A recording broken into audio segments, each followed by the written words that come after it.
241. A terrifying combination of ninjutsu. Whoosh! Explosion release. Hunter concentrated chakra in his feet and shot forward at extreme speed toward Mu Yue. He ignored the other ninjas now. Only Mu Yue was in his sights. Even the same Kekkei Genkai could develop in different directions depending on the user. For example, both the third and fourth Kazekage used magnet release. The third favored controlling iron sand, while the fourth preferred gold dust. Both leaned offensive, whereas Troy of Kumogakure turned magnet release into a control style. Explosion release Hunter didn't look especially burly. He wasn't tall or heavily muscled, but his strength and speed exceeded the average. Not divine, but exceptional. He had grafted explosion release onto his most practiced taijutsu, so every punch or kick could trigger a powerful blast. That combination was usually risky. Self-produced explosions could harm the user. But Hunter had excellent earth release talent and had trained its hardening technique to a high degree. He could harden his body while using explosion release, shielding himself from the recoil. Swish! Swish! Swish! Mu Yue drew a handful of shuriken and tossed them at Hunter. Rather than dodge completely, Hunter barely shifted and let the blades strike his body. Clang! They hit and bounced off like they had struck rock or steel. Mu Yue wasn't surprised. The appraisal in his sight had already catalogued Hunter's skills. He knew his opponent's techniques plainly. The shuriken were meant to make the exchange appear evenly matched, not to hurt. Remember, the one who kills you is Explosion Release Hunter of Iwagakure. Hunter snarled, chakra flaring in his fist as he leapt and smashed it toward Mu Yue. Whoosh! Rumble! A massive explosion tore open the ground, flinging dirt and gravel everywhere. Yellow dust shot up, filling the air in a blinding haze. Is Lord Mu Yue all right? A Konoha shinobi asked, worried. Such a roar on their side of the field could only be Mu Yue versus Hunter. The dust blew away to reveal Mu Yue unscathed, and Hunter covered in grime but standing. Hunter clenched his hand, his eyes narrowing. Your speed's decent. I hope you can dodge my attacks every time. Mu Yue smiled but said nothing. He hadn't even used his fastest techniques, only rock breathing and a quick shave. If he wanted, Mu Yue could have settled the fight in close quarters. Though Hunter's explosion release was devastating, Mu Yue's rock breathing combined with the 8 gates could overwhelm him. But Mu Yue wanted to cultivate the persona of a ninjutsu genius.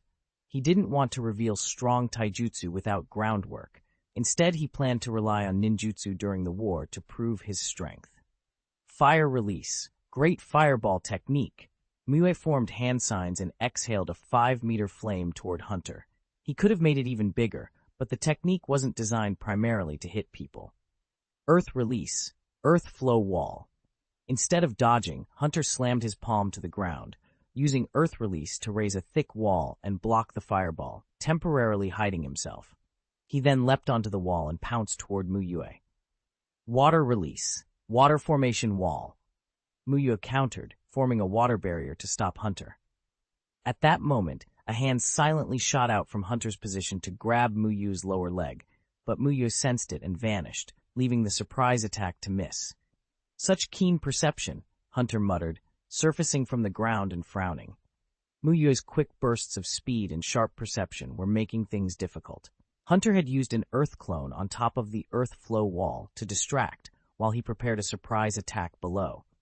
That might have worked on others, but behind Mu Yue's black-framed glasses glowed a Byakugan that saw through almost everything. Hunter's plan was an open book. If this is all you have, then the victor of this battle will be me, Mu Yue said confidently. As he dodged, he created a shadow clone. His main body formed hand signs for fire release, while the knee formed signs for wind release. Fire release, great dragon fire technique. Mu Yue poured chakra into his throat and performed rapid nature transformation, spewing vast flames. 3 monstrous fire dragons coalesced and charged toward Hunter, their orange-red light flaring fiercely. At the same moment, the shadow clone completed its wind release. Wind release, great breakthrough.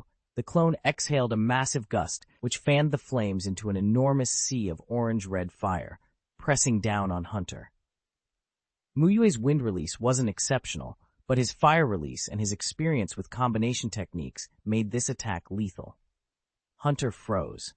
The last time he had seen such flamboyant fire release, had been from Jiraiya of the Sannin. He knew it would be foolish to try to take that head-on. He sought to retreat, then felt dampness at his back. His expression changed. The water formation wall he had counted on was still behind him. He looked around and realized the mistake.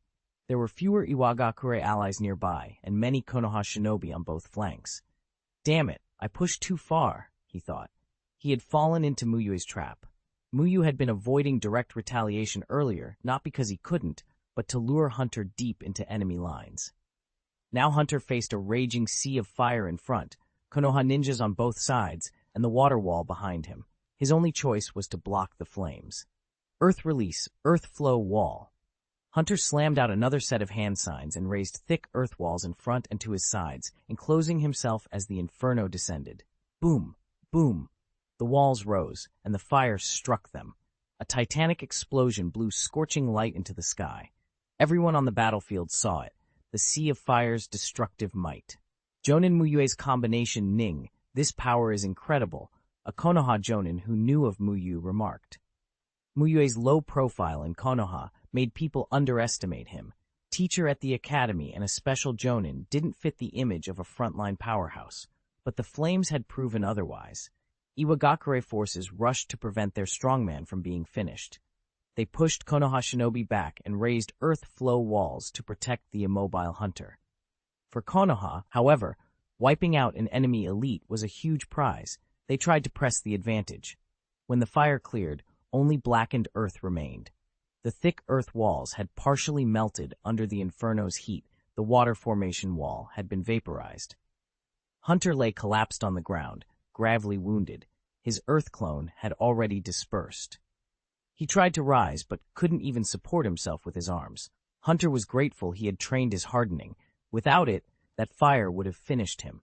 He'd probably never take a high-level fire release head-on again, no matter how strong his explosions were. Even if he had some chakra left, Mu Yue was breathing heavily, sweat streaking his brow, acting as if he had expended great effort. A Jonin who could casually survive such a jutsu would look suspiciously strong. Mu Yue wanted to show he'd won through planning and execution, not raw, overwhelming power. Seeing Mu Yue struggling, Konoha shinobi moved to shield him from any renewed attack. Some prepared to finish off Hunter, but Iwagakure rushed in to defend their injured ninja. Hand signs formed, earth flow walls flared up, both sides prepared another clash. Then, suddenly, a violent explosion rocked the field. Far in the distance, the tremor shook the ground. A blast of light, hundreds of times brighter than Mu Yue's flames, blossomed on the horizon. Tailed beast ball. Mu Yue's eyes flickered as he tried to sense the top-tier battlefield. The distance was too great. The Byakugan couldn't see Jiraiya's fight. Sensory ninjutsu reached farther than his vision could. After Mu Yue moved to rescue the injured Konoha shinobi, his 3 disciples also sprang into action, pulling fallen comrades to safety and striking back at the Iwagakure forces. They weren't as strong as Mu Yue, so they stuck together and stayed close to him. The battlefield around them was chaotic. Even Kakashi, the most experienced of the trio, had never seen a clash on this scale. Thousands of shinobi locked in a massive melee. Still, they'd all just survived a life-or-death fight. Momentary confusion didn't shut them down. Their combat instincts were intact. An Iwagakure shinobi, seeing the 3 small figures and assuming they were inexperienced, hurled a kunai at them. Metkai immediately shifted into rock breathing and opened the 8 gates. 8 gates. Gate of opening, open. Combining breathing technique and 8 gates boosted Guy's physical power enormously. Chakra flared at his feet. With a body flicker, he vanished from the enemy's sight and reappeared to deliver a whirlwind kick that sent the Iwagakure ninja flying. Obito followed up. Fire release, Phoenix Sage Flower Claw, Crimson. He used flame breathing to strengthen his fire jutsu, launching 3 flaming kunai at the recoiling enemy. The explosion incinerated the attacker. The heat and piercing force reduced him to a charred corpse, dropping from the sky after the combo. Obito's confusion eased as the enemy fell.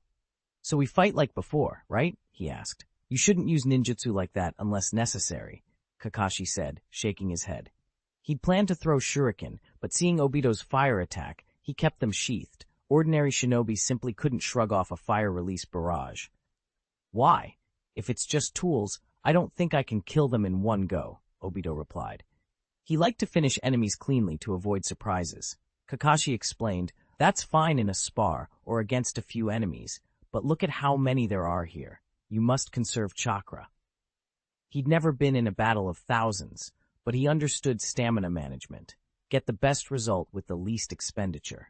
If Obito and he had used shuriken together, the foe might have only been wounded, but a wound sustained in such a chaotic fight is nearly as good as death. Guy, don't waste too much stamina either, Kakashi added. Total concentration breathing and the gates amplified power, but they also drained reserves. Obito watched the battlefield and admitted Kakashi had a point. This war was not the time for reckless chakra use. Might Guy agreed and decided not to use total concentration or the second gate except against truly exceptional opponents.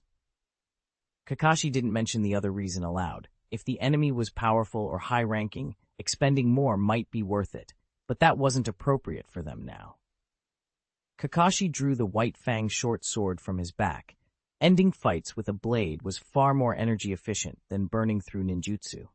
He'd already banned himself from using high-cost techniques like purple lightning and fake darkness. Both were potent, but would drain his chakra after a couple of uses. Obito pulled another standard kunai from his pouch and prepared to rely on tools, saving ninjutsu for critical moments. He'd brought the birthday kunai Mu Yue had given him, but left it packed away to avoid damaging it. Even without extravagant ninjutsu, the trio's taijutsu and coordination held up. Against equal numbers of Iwagakure chuunin, Kakashi and the others steadily prevailed. But Mu Yue's efficiency remained unmatched. He casually wiped out an Iwagakure jonin with a fire release, Great Dragon Fire technique, then used a kunai to cut down several more as if slicing vegetables. Teacher Mu Yue is amazing. Why didn't he use that wide-range fire attack earlier? Was he worried about hurting allies? Obito marveled, though a small doubt nagged him. Teacher Mu Yue has his own reasons. Worry about ourselves. Look, we're being targeted, Kakashi quickly reminded. Kakashi's eyes sharpened. A handful of Iwagakure shinobi were moving deliberately toward their position. No sooner had he spoken than 5 Iwagakure ninja rushed forward. One was intercepted by another Konoha soldier, but 4 slipped through and charged the trio.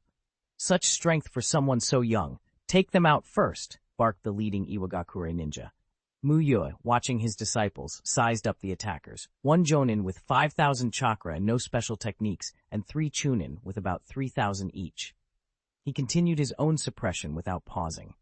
The Iwagakure jonin closed on Might Guy, condensed chakra into his right fist, and performed a nature transformation. Earth release, rock fist. His hand became a yellowish stone club, tremendously hard. Might Guy was ready. Chakra steamed at his feet, and he exploded forward with blinding speed. Obito and Kakashi threw shuriken in sync. The jonin's rock fist batted away the knives, but the 3 chuunin opened fire too, spitting sharp stones that darted toward the trio. Earth release, earth flow wall. Kakashi formed hand signs and raised a thick wall of earth studded with dog-head formations, blocking the incoming projectiles. For once, conserving chakra was not an option. A Konoha shinobi, seeing the village's youths beset, rushed to help, but he had overestimated himself. The jonin punched him aside with that rock fist. He spat blood and flew back, and the chuunin's flying stones finished him off. 8 gates. Second gate. Gate of healing. Open. Might Guy activated the second gate and tightened his breathing to burst with speed, catching the injured Konoha shinobi before he hit the ground. Fire release. Phoenix Sage Fire Technique. Obito formed hand signs, gathering chakra in his throat and spitting a spray of small fireballs that threaded around Might Guy and incinerated the incoming stones. Guy landed behind Kakashi's earthflow wall and set down the wounded chuunin. Sorry, I was reckless. I didn't expect them to be so strong, the injured ninja apologized, ashamed for worsening the situation. You did what you could. Leave the rest to us. Might Guy grinned and gave a thumbs up. Don't talk about rock fists. Even an iron fist won't stand up to my flames, Obito said confidently. Kakashi exchanged a look with him and Might Guy. They nodded. Obito hurled out a 3-meter-high fireball. Fire release. Great fireball technique. Rock breathing. Total concentration breathing. Might Guy pushed his breathing to the limit, his body reinforced, then charged through Obito's fireball. Kakashi released a shadow clone that surged through the earth wall while his real body crept underground with earth release, approaching the Iwagakure Jonin from below. 3 Iwagakure chuunin rushed to the Jonin's side and combined earth release to try to block Obito's fireball. In doing so, they left themselves open to Guy's surprise strike. Extreme Leaf Hurricane. Might Guy materialized among the 4 Iwagakure ninja and slammed out a devastating kick.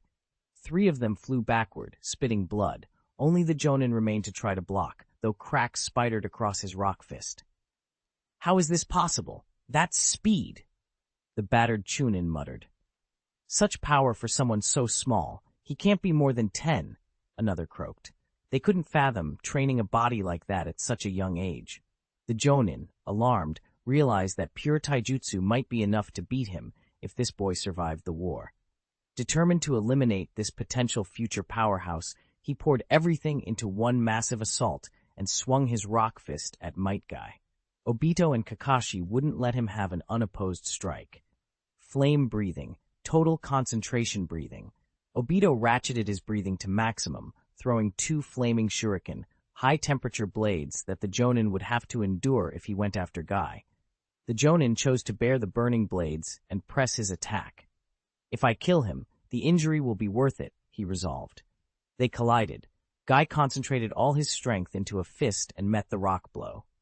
The impact shook the ground, dust billowed, and an air blast roared. Blood ran down Might Guy's hand. The Jonin's rocky fist cracked.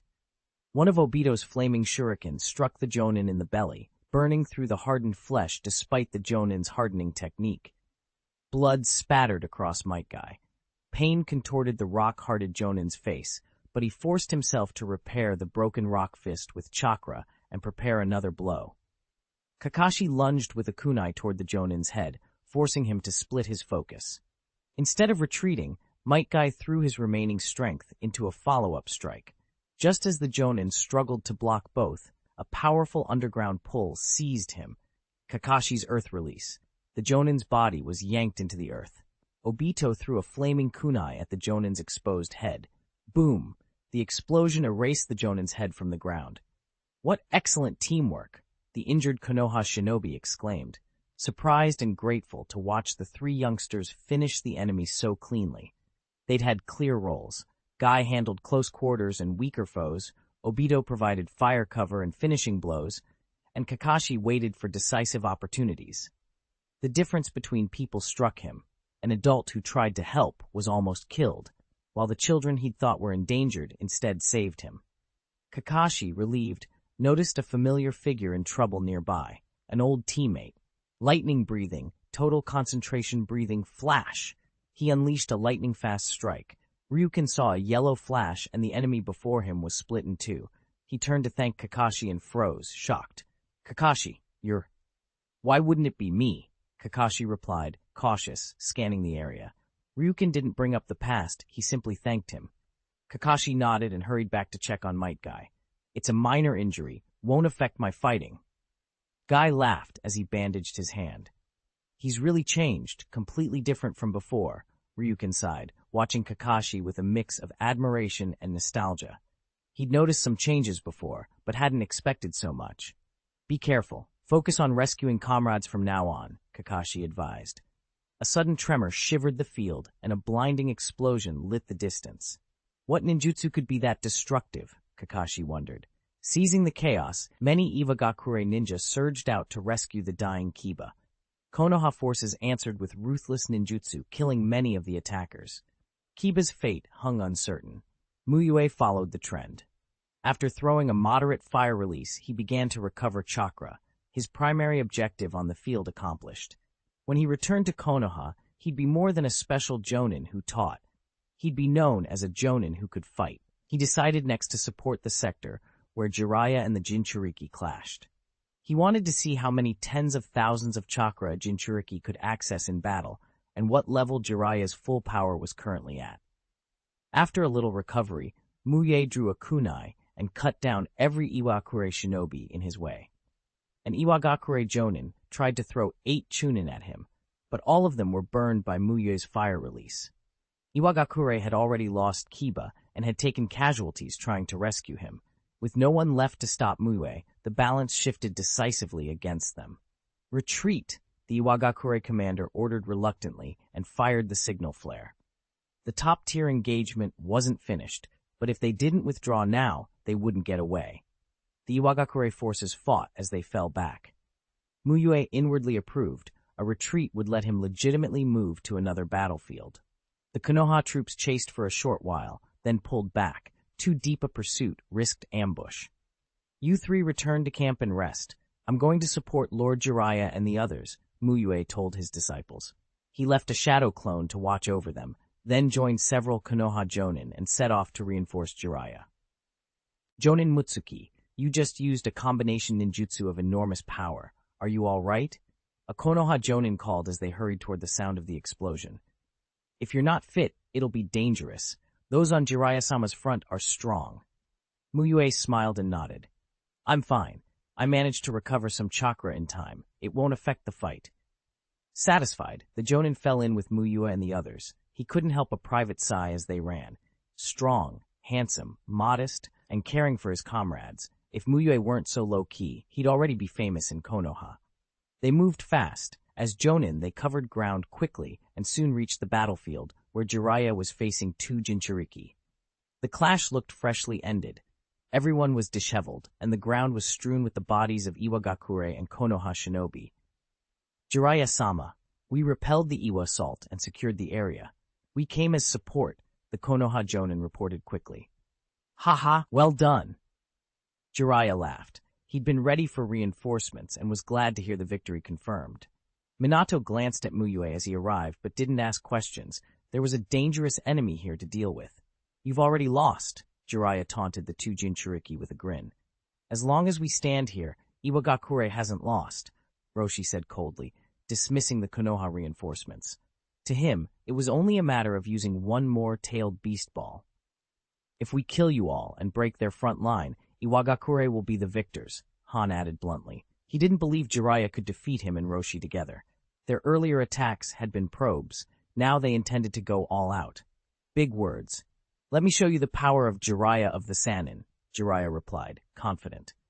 "You'll soon see who's talking big," Roshi replied, and released the tailed beast chakra inside him. Boom. Boom. A massive surge of power rose from Roshi. The ground cracked under the pressure. Red chakra congealed around him, taking shape into a gigantic ape head. Beside him, Han responded in kind, releasing his own chakra into a huge white beast head. A heavy wind tore through the area, whipping Jiraiya's hair and throwing dust into the air.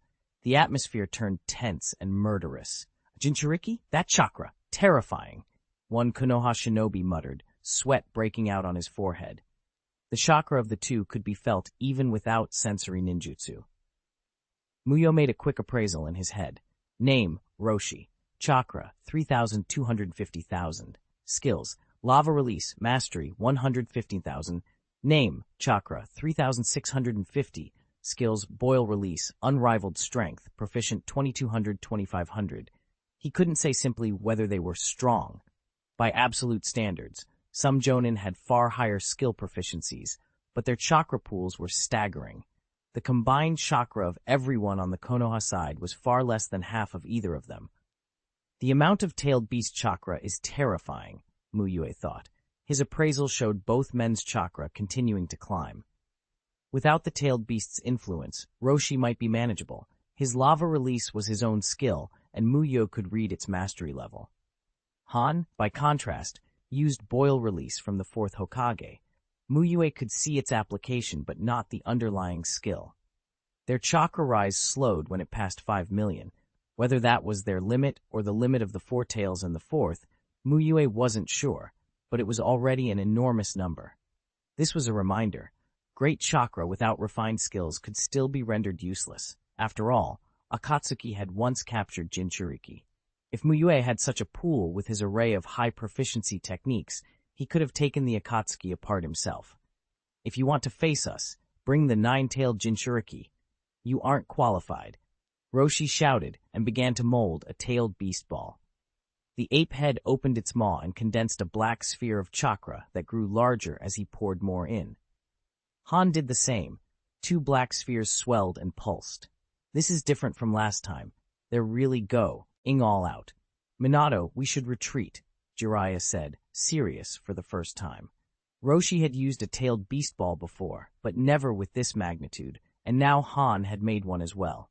Minato's face tightened as he felt the terrible power building in the spheres. It was enough to obliterate Konoha. There was no confidence that Jiraiya could block both. The safest option was to escape with the Flying Thunder God technique. Everyone, gather around me, Minato shouted, and Mu Yue moved to his side. He could have sprinted out of range himself, but that would reveal his strength. Riding with Minato was wiser. Minato's teammates, knowing his ability, rushed to him. The Konoha Jonin arrived last but still reached Minato in time before the tailed beast balls hit. Flying Thunder God technique, Minato shouted, covering the few people around him with chakra and teleporting them away. Whoosh! Rumble! A blinding flash shot into the sky. When the tailed beast ball struck, the ground split and an enormous crater opened. Even though Minato and the others had escaped, they watched the white, consuming light and felt the aftershocks in their bones. Phew, did we arrive in the Pure Land? A slightly chubby, dark-skinned shinobi complained. Looks like not, another black-haired ninja replied, exhaling. If Minato hadn't used the Flying Thunder God, we'd be gone. Only by facing a full-power tailed beast ball could one appreciate how hopeless most defenses were. Minato exhaled slowly as well. It was his first time witnessing that level of destruction. If his teleport had failed, everyone would have died. The power of a tailed beast is truly terrifying. There's such a monster sealed inside her. Minato muttered, thinking of Kushina back in Konoha. Konoha had trained her specially to help her control the Nine Tails. Thanks, Minato, Mu Yue said, smiling. Minato returned the smile. Helping comrades in battle is only natural. We're close. Don't get sentimental now. The rest of you withdraw to guard the camp. Minato, teleport us back, Jiraiya said after weighing the situation. With 2 Jinchuriki unleashed, ordinary Jonin would be useless and would only cost Minato extra chakra to protect. I can stay and help, Mu Yue volunteered. He hadn't come all this way just to see a tailed beast ball and leave. That Jonin Mutsuki is stronger than us. This victory depended a lot on him. He wounded that explosion-release hunter from Iwagakure and killed many enemy soldiers. The Konoha Jonin added, making sure Jiraiya understood Mu Yue's contribution. You defeated that hunter? Jiraiya asked, surprised. In Jiraiya's mind, Mu Yue had been a skilled special Jonin with talent for sealing techniques and a good cook, not someone who could handle that enemy. Among the Konoha forces on the grass front, only he and Minato had seemed capable of beating the explosion-release hunter alone. I was underestimated. I'm only a little stronger than him, Mu Yue replied modestly. I didn't expect that, Jiraiya said, laughing and patting Mu Yue on the shoulder. Then let's go together and show those 2 Jinchuriki the strength of Konoha. Minato looked even more surprised than Jiraiya had been. He'd been worried about Mu Yue during the earlier fights, but never imagined he'd be capable of defeating the explosion-release hunter. Mu Yue, take this, my Flying Thunder God kunai, Minato said, passing one to him. Mu Yue accepted it without hesitation and thanked him. Everyone ready. We're going back, Minato warned, and 10 seconds later he activated the Flying Thunder God technique. Whoosh! In the blink of an eye, they reappeared on the battlefield, standing at the rim of the crater. The 2 Jinchuriki were still where they had unleashed their tailed beast balls, their chakra lingering like a threat in the air. 244. The battle with the Jinchuriki. I thought you would run away, Roshi said, arms crossed and surprised. It seems you still haven't realized your limits. They had seen the tailed beast ball, yet the 2 Jinchuriki had returned to fight. All right, I'll teach you the true strength of a toad sage. Jiraiya laughed, and as if on cue, 2 small toads in cloaks appeared on his shoulders. Fukasaku, Shima, I ask for your help. These enemies are not ordinary. After Minato had used Flying Thunder God to teleport away, Jiraiya immediately prepared for Sage Mode and summoned the 2 Mount Miobaku sages before Minato returned. His sage training was incomplete. He needed the toads' assistance, but with them his Sage Mode became more sustainable than a normal user's. Fukasaku sniffed the air and frowned. Aren't those tailed beasts? 2 of them, no less. That's troublesome. At 800 years old, he had never faced two-tailed beasts at once. Shima, fussier, muttered, "Little Jiraiya, you summoned me at the worst possible time. I was thinking about what to cook for dinner." "We'll talk about dinner later. These are two Jinchuriki. I feel terrifying chakra from them," Fukasaku said seriously. "Such things? Husband, do you think being a housewife is easy?" Shima bristled. "I'll introduce you to a culinary expert after the battle. For now, focus," Jiraiya said, rubbing his temples as the two toads bickered right next to his ears. Roshi's chakra flared as he formed seals. Lava release, scorching stream rock technique. A shower of flaming lava spheres spewed from his mouth. Each sphere was only slightly taller than a person, but there were dozens of them, raining down like meteors. "It's Sage Art time. Sage Art, Gomon." Jiraiya laughed and met the attack head-on. He condensed Sage Chakra into his throat, turning it into a thick chakra oil, and spat it at the incoming lava. Shima answered by spitting out sage fire that heated Jiraiya's oil to an even more scorching temperature, while Fukasaku coughed up a fierce sage wind to fan and expand the attack. Boom! The superheated oil detonated against the lava spheres, splashing burning oil in every direction. The lava fell, and though the flames cooled somewhat, the searing oil and fire still rushed toward Roshi and Han. Mu Yue watched, impressed. The amplification from Sage Mode was naturally formidable, but Jiraiya hadn't done this alone. Their summoned nine beasts made a huge difference. He estimated that without the toads, Jiraiya's strength would drop by a third. Mu Yue had considered training his own traveling nin beast, Kuroban, to be more useful in combat, but found nine beasts relied more on innate compatibility than training. Roshi and Han erupted with chakra and retreated. "What ninjutsu was that? It's stronger than my lava release," Roshi said, surprised, especially since his lava had been empowered by tailed beast chakra. Minato quickly produced 4 flying thunder god kunai and threw 2 at Roshi and 2 at Han, but they were easily blocked. "Haha! Next I'll show you more sage arts!" Jiraiya surged forward. Sage Mode had heightened his taijutsu.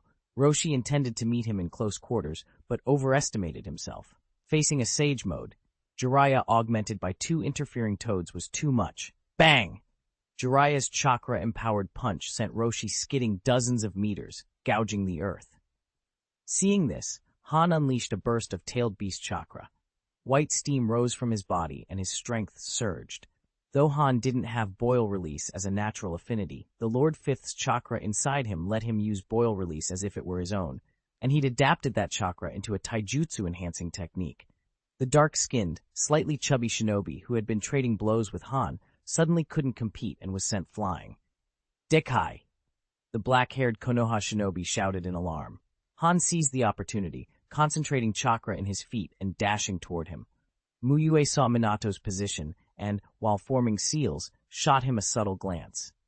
Minato understood Mu Yue was about to use ninjutsu. He waited until the last moment, then teleported right beside his teammate with Flying Thunder God, whisking him away as Han closed in. Fire release, Phoenix Sage, fire technique. Mu Yue unleashed dozens of small blazing fireballs toward the spot where Minato's teammate had stood. Han had charged into an empty space, but Mu Yue's volley struck the area where he'd been. Over 30 small fireballs impacted him in a tight barrage. Boom, boom, boom, explosions rolled and flames engulfed Han. Dust and smoke hid him completely. "Nice fire release. No wonder Karyu lost to you," Dekai said with a shaken smile. Even a Jinchuriki, if hit directly by a fire release of that level, should be gray-yellow smoke thinned and white steam began to vent. Han reappeared, red chakra flaring from his body, a scorch across his red armor. "You're good. If I'd been any slower, I could have been badly hurt," he said, serious. In a flash, he had poured a huge amount of tailed beast chakra into forming a chakra cloak, shielding him from the blast. Originally, Han had disregarded the Konoha shinobi except for Jiraiya, but now he reassessed. He wouldn't dismiss them, and those 2 blonde shinobi, Minato and Mu Yue, were clearly a problem when working together. "My fire release still has more," Mu Yue said cheerfully. "Your fire won't matter now. Next, you'll see the real power of a tailed beast." Han replied confidently. Dark red chakra swelled, and 5 thick, dark tails sprouted behind him. Even without boil release, the partially transformed Han hit with incredible force. One charge could crack the earth. But Minato's flying thunder god and the few elite jonin present made it far from a simple brute force victory. Roshi, still smarting from Jiraiya's punch, wasn't done. He cloaked himself in molten lava, a chakra mode blending his lava release with the Four Tails' chakra. The burning armor amplified his offense and shielded him from many ninjutsu attacks. Has your whole body turned into lava? Then I can't keep using taijutsu, Jiraiya observed as he abandoned close combat. Even with Sage enhancement, directly trading blows with living lava would be foolish. Sage Art, Hair Needle Senbon. Jiraiya launched a probing attack. His hairs turned into hardened Senbon under Sage Chakra. Scorch Release, Granite. Roshi hardened his defense and let Jiraiya's white hairs strike. Under Sage enhancement, they were harder than real Senbon, but the lava armor melted them quickly. Husband, why don't we use Genjutsu? If this guy closes in, it'll get dangerous, Shima urged. She and Fukasaku knew a powerful Sage Art Genjutsu, Toad Song, unique to Mount Miyobaku. Jiraiya shook his head as he dodged. Genjutsu won't work on Jinchuriki, he said. Toad Song was powerful, but it took time to take effect and required continuous singing, which would betray their position and prevent the toads from assisting him during that time. The fight intensified. Mu Yue spoke up. Minato, my water release is strong. I can hold the Four Tails attack for a while. Let's switch Lord Jiraiya over here and ambush the Five Tails. Minato's strategy was clear. He nodded. Mu Yue made a shadow clone and had it carry a flying thunder god kunai toward Jiraiya. Han noticed the clone, but ignored it. He wanted Mu Yue's main body to come so he could finish the remaining three and then rejoin Roshi. Jiraiya's sage-enhanced senses detected the clone, but not the exact plan. The shadow clone called out, Lord Jiraiya, I can hold this Jinchuriki temporarily. You go deal with the other one. At that moment, Minato teleported Mu Yue's real body over with Flying Thunder God. Jiraiya, experienced and quick to read the maneuver, began forming seals to prepare a Sage Art. The swap aimed to catch the Five Tails off guard. Minato didn't say anything. He simply teleported Jiraiya back to where Minato's teammates were being attacked. Jiraiya landed and immediately unleashed a massive Sage Fireball. Fire Release, Great Flame Bullet. The enormous flame collided with Han as he charged, dealing heavy damage. Jiraiya followed up with a chakra-infused punch that sent Han flying some 10 meters. Blood dribbled from the corner of his mouth. Water Release, Water Shockwave, the shadow clone spat, and Mu Yue's main body used the resulting torrent to form a massive water dragon bullet aimed at Roshi, 20 meters long and several meters high. The dragon slammed into Roshi, pushing him back and weakening the intensity of his lava armor. Where did this water release master come from? He counters my power, Roshi growled. That water dragon was not an easy technique to use away from a body of water. The only thing that usually stopped a water release ninja was a tailed beast ball. Roshi considered that with time he could kill Mu Yue, but Han was injured and needed help, so Roshi went into partial tailed beast transformation and charged a small tailed beast ball to force them back. Seeing a tailed beast ball forming, Jiraiya and Minato widened the distance and regrouped with Mu Yue. Han, you all right? Roshi called, watching Jiraiya warily. It's not life-threatening, but I can't fight at full strength, Han replied, getting to his feet. The tailed beast chakra granted rapid recovery, but Jiraiya's Sage Art had taken a toll. Then both of us used tailed beast ball and retreat. These people are dangerous. Continuing will only cost both sides more, Roshi said. In a one-on-one, he believed he could take either Mu Yue or Jiraiya, but together, especially with Minato, defeating them would be tough. Han agreed. Both released tailed beast balls, and Minato used Flying Thunder God to teleport everyone to safety. The white explosion of a tailed beast ball flashed. Even from afar, its power was terrifying. How exciting. Second time, Deikai muttered. Fighting Jinchuriki is nerve-wracking. The black-haired teammate patted his sweat-damp back. Sensei Jiraiya, should we go after them? No, Jiraiya said, dispelling his summoning and leaving Sage Mode. He shook his head. 2 Jinchuriki together are too dangerous. We go back to camp. Though they hadn't completely defeated them, the victory was still significant. Iwagakure had sent 2 Jinchuriki, and Konoha had won without unleashing any of its own. Jiraiya laughed heartily. Everyone did very well, especially Minato and Mu Yue. He looked at Mu Yue with genuine appreciation. Minato's excellence was known to him. He'd trained the Yellow Flash himself, but Mu Yue had been a pleasant surprise.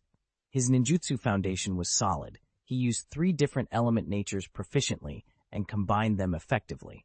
If the battle's output were tallied, Mu Yue's contribution would be second only to Minato's. Still, Jiraiya valued Minato's Flying Thunder God most. Without it, they couldn't have avoided those tailed beast balls. Mu Yue brushed off the praise. Mainly Minato's space-time ninjutsu is amazing, he said with a smile. No matter how strong the space-time ninjutsu is, someone has to create the chance. If your water release hadn't been good enough, Mu Yue, we wouldn't have managed it, Minato replied. Jiraiya grinned and clapped them on the shoulders. You two are something else. Keep it up, and I'll start to wonder if you're brothers. Then, satisfied, he led them back to the rear camp. When Jiraiya and the others returned to camp, the Jonin gathered around, eager for a report. The fight with the Jinchuriki was a limited victory, Jiraiya said bluntly.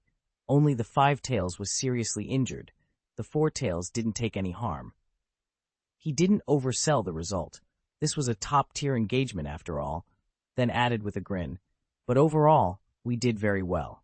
A little morale boosting never hurt. Relief spread among the Jonin when they heard the 5 Tails had been hurt. If Konoha had taken losses on that front, their advantages would have evaporated. News of Jiraiya's favorable outcome traveled fast through the camp.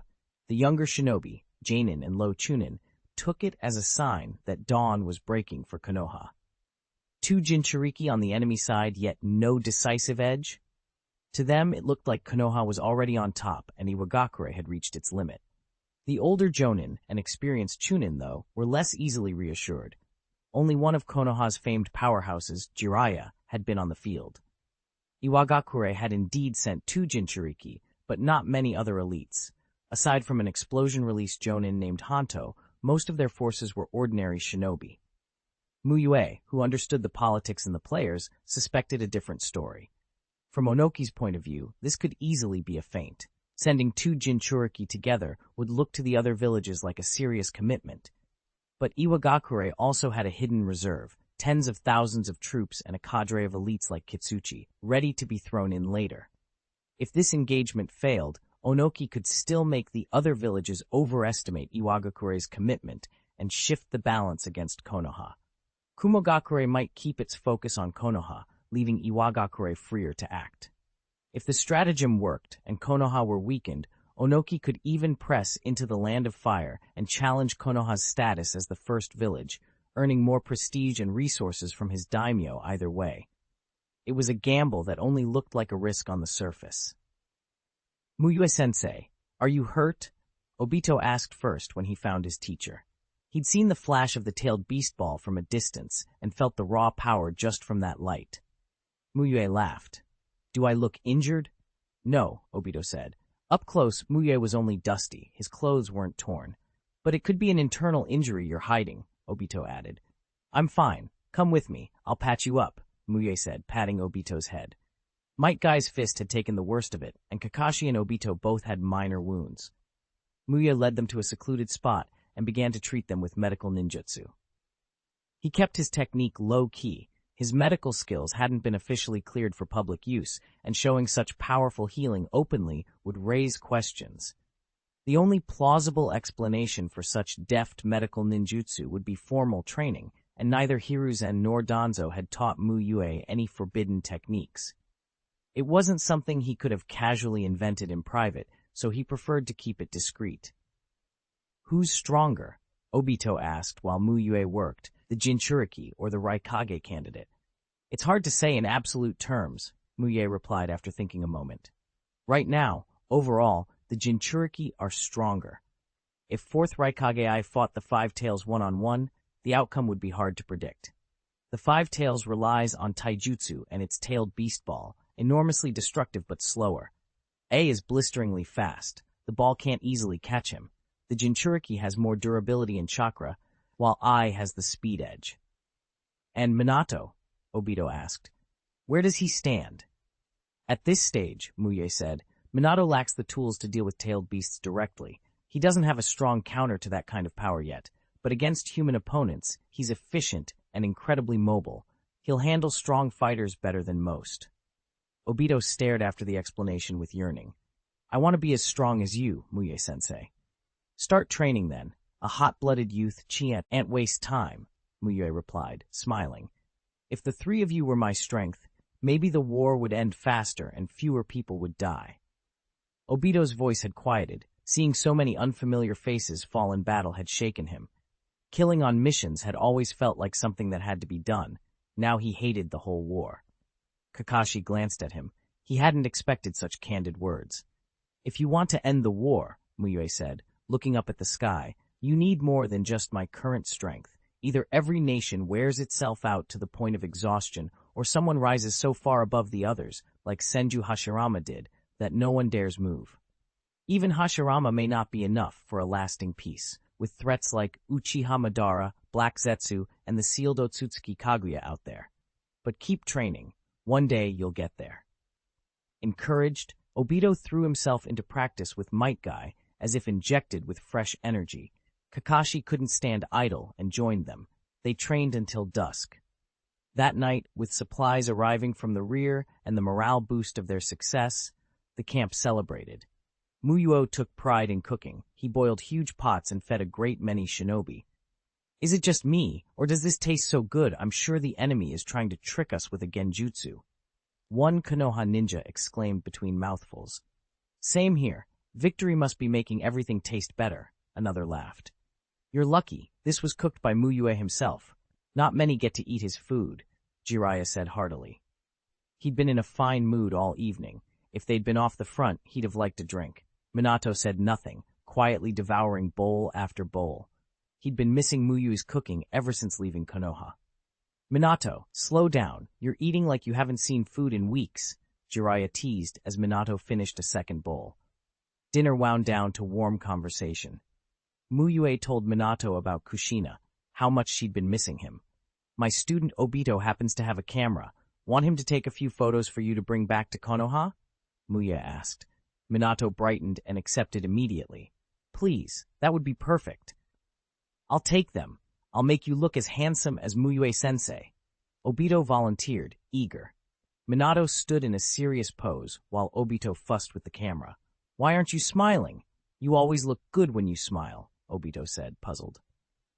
Minato forced the corners of his mouth up into a stiff grin. He looked goofy, like someone who'd been told to laugh on command. Jiraiya burst out laughing and hopped over to snatch a few shots himself. I didn't know you had such a funny side, Minato, he cackled. You're trying too hard. That's why it looks unnatural, Dakai observed. That hateful white-haired old man, Obito muttered as he looked at the photos. You're still young. You don't understand how to capture a joyful moment, Jiraiya said smugly. I'm not a kid. I've already finished 2 A-rank missions, and today I even saved several comrades. Obito protested indignantly. A rank. I've done S-rank missions more than 20 times, Jiraiya boasted, puffing out his chest. Obito gaped at the scale of that. That's strong. Of course. I'm Jiraiya, the Toad Sage, Jiraiya declared grandly. Minato watched the two of them bickering like children over toys and couldn't help a helpless smile. Obito, not listening to Jiraiya's brag, seized the moment and snapped a real relaxed picture of Minato's normal smile. Kakashi watched it all with a half-amused, half-exasperated expression. The Sannin might be legendary, but tonight they were just a pair of boisterous men and a boy arguing about who had the better title. It was oddly comforting, and to Kakashi, a little embarrassing, seeing such idols act so human. Since you claim to be a sage, do you actually have anything special? Obito asked, sizing up Jiraiya. In Obito's mind, only someone truly powerful could be called a sage, like the six-path sage recorded in textbooks, or Sage Mu Yue, who had always helped him. If shadow clones counted for anything and didn't steal your memories, he might have called Senju Tobirama a clone sage, but after learning the full cost of that technique, Tobirama didn't measure up. I can enter sage mode and use incredibly powerful sage jutsu. Jiraiya replied with obvious pride. As a child, he had always been the weakest of his team. Tsunade and Orochimaru overshadowed him. Tsunade had Senju blood and prodigious chakra. Orochimaru had uncanny talent. Jiraiya had trained and suffered alone for years, tied to a pillar, until now. Both Fukasaku and Shima had taught him, and with their help, he could access sage mode. He knew the difference between being able to use Sage Mode and not. Fundamental. He was confident he could beat almost any Konoha ninja except Hiruzen Sarutobi, even Tsunade and Orochimaru. That just sounds like mastering a very strong ninjutsu, Obito said. To him, being a sage was more than a single powerful technique, especially if you hadn't reached it yourself. You really don't understand, Jiraiya said, smiling. If you're unconvinced, how about a one-on-one with my disciple? Explaining the subtleties of Sage Mode to a child was a bother. Obito assumed Jiraiya's disciple would be around his age and readily agreed. Fine, Toad Uncle. Call your disciple. Minato, someone wants a one-on-one. Come over, Jiraiya shouted, laughing. Obito blinked at the face that now appeared, a young man whose features reminded him a little of Mu Yue. He hadn't seen Minato fight, but he'd seen the Flying Thunder God, a technique that made someone disappear and reappear in an instant. Mu Yue had said Minato's skill was very high, beyond many Konoha Jonin. Obito had defeated a Jonin once, but with teammates' help, not alone. Facing Minato would be a different matter. How about it, Goggles Kid? Scared? Jiraiya teased. I'm not scared, but your disciple has trained far longer than I have. It's not fair, Obito admitted. If they had been the same age, he might have had a chance. Jiraiya-sensei, stop teasing Mu Yue's student, Minato said, approaching and smiling helplessly. How could he fight Mu Yue's disciple here? Jiraiya laughed and dropped the teasing. The child fascinated him. Then he remembered his promise to Sage Shima and turned to Mu Yue. Mu Yue, are you interested in discussing cooking with the sages of Mount Myobaku? He asked. Mu Yue thought for a moment. Jiraiya explained that he intended to summon the two toad sages. Sage Fukasaku and Sage Shima are sages who have lived over 800 years. They're knowledgeable and powerful, masters of various sage arts, Jiraiya said, trying to pique Mu Yue's interest. Mu Yue's expression grew thoughtful. From Kurobine's battlefield performance, he knew that good cooking could affect ninja beasts. Such skills would be useful to the toads. Gaining favor with Mount Myoboku could be helpful. He was a little wary of the great toad sage's prophetic ability. Seeing the future was unsettling, but the benefits were clear. Sage Mode could greatly increase his strength, and Mount Myoboku was one of the surefire places to learn Sage Jutsu. The Shikatsu Forest would mean cultivating ties with Tsunade, not an easy task. Ryuchido Cave and Orochimaru was something Mu Yue preferred to avoid. After weighing his options, Mu Yue agreed. It was worth the chance. Summoning technique. Jiraiya performed the seals and called the two old toads. They arrived, blinking sleepily. Little Jiraiya, why did you summon us now? Fukasaku asked, puzzled. I was about to sleep, Shima yawned. I have to get up early to make breakfast. Didn't I say I'd introduce you to a culinary master after the battle? His name is Hayate Mugetsu. I've traveled the ninja world and haven't tasted anything better, Jiraiya said solemnly. Fukasaku looked surprised. Shima, more skeptical, watched Mu Yue with a narrowed eye. I wouldn't claim to be the best, Mu Yue said modestly. There could always be someone unknown in some remote mountain. Housewives on our mountain are no slouches either, Shima replied, glancing at Mu Yue with a shade of interest, and Jiraiya couldn't help but remember some of the toad dishes he'd been served. He knew their cooking had its merits. If little Jiraiya calls you the best in the ninja world, then let me, a humble housewife, compete against you, Shima said, amused. Mu Yue smiled and accepted. Jiraiya's expression soured just a little. He loved Mu Yue's cooking, but Shima's insect feasts were a different matter. Fukasaku volunteered to judge. Jiraiya and he would preside. Jiraiya then called his disciples, Minato, Dekai, Izumo, and invited Obito as well. Obito instantly grabbed Metkai and Kakashi to join. Jiraiya could already picture their faces when they saw Shima's ingredients. I'll go gather the best insects. Summon me in about an hour and a half, Shima declared, and slipped away. Jiraiya released the summons and the two sages departed. Mu Yue took a moment to choose ingredients and then began to cook. The others clustered around, some to help, some to watch, some to learn. Izumo and Dekai were puzzled. It looks so smooth and practiced, but nothing seems especially flashy, Izumo said. This is mastery returning to simplicity, Jiraiya explained. Like ninjutsu, when every step is perfected, the technique becomes that much stronger. You're right, Jiraiya-sensei. They nodded. Obito, watching Mu Yue's movements, felt approval. Mu Yue's cooking indeed had the feel of a master. Jiraiya didn't bother correcting him. An hour later, everyone sat in a tent at a long table. Jiraiya performed the summoning technique again. Sage Shima arrived with a flourish, proud of her insect feast. Dekai peered at the spread. Shima's soup was an odd purple broth with gray-green insects the size of arms floating inside. The main dish featured pink, finger-thick insects drenched in a brown sauce. Obito's throat tightened. He felt sick. Even Minato cast a puzzled glance at Jiraiya. Jiraiya looked away until he couldn't see them, out of sight, out of mind. "I suddenly feel full," Dekai muttered, sweating. "I can't." "You came to taste Shima's food. Eat a bit," Jiraiya said without mercy. "Is that soup poisonous?" Obito asked, panic rising. The color was suspicious. "It might not be poison. Maybe the insects are naturally toxic," Metkai said, shuddering. He believed a man ought not be picky, so he steeled himself and popped a red bug in his mouth. The taste was a catastrophe, bitter, sour, indescribably foul. He clenched his teeth and forced it down. The soup, when he tried it, was marginally better, but still awful. A comparison might be like pouring unwashed socks over rotten mud and eating it. To his credit, Metkai smiled and complimented Shima on her cooking. Her mood improved. Jiraiya, despite teasing earlier, wasn't above sampling both. He took bites of Mu Yue's dishes, tempura and a stir-fry of fresh wild vegetables with meat, and sipped Mu Yue's emerald jade soup. The moment he tasted them, he felt a strange intoxication of memory and illusion, images flashing through his mind. He looked briefly like a different man, Kakashi trailing in his thoughts, then burst into laughter and reached for another piece. Fukasaku tasted Shima's insect stew and, surprisingly, praised it. But when he picked up Mu Yue's wild vegetable and tasted it, his reaction stunned everyone.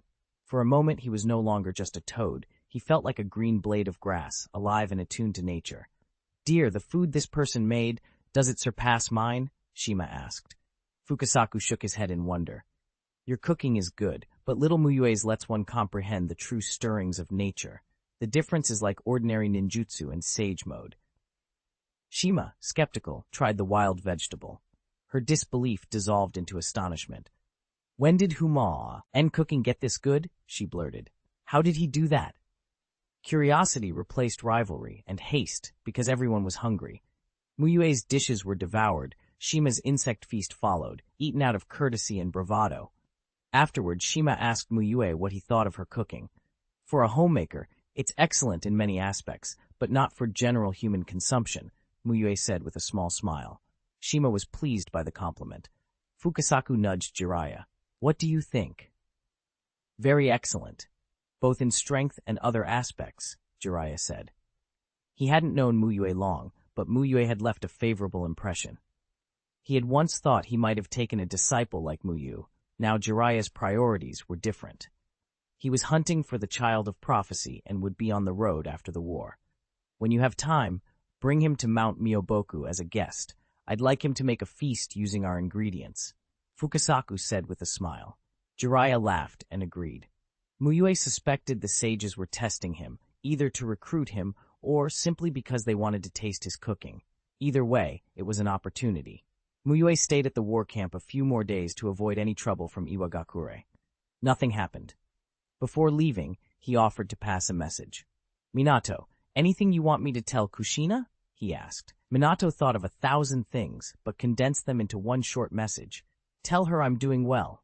Take care of herself. Don't stay up late. Eat on time."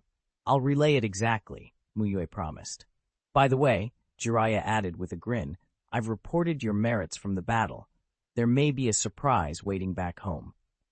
After saying their goodbyes, Mu Yue and the supply convoy left for Konoha.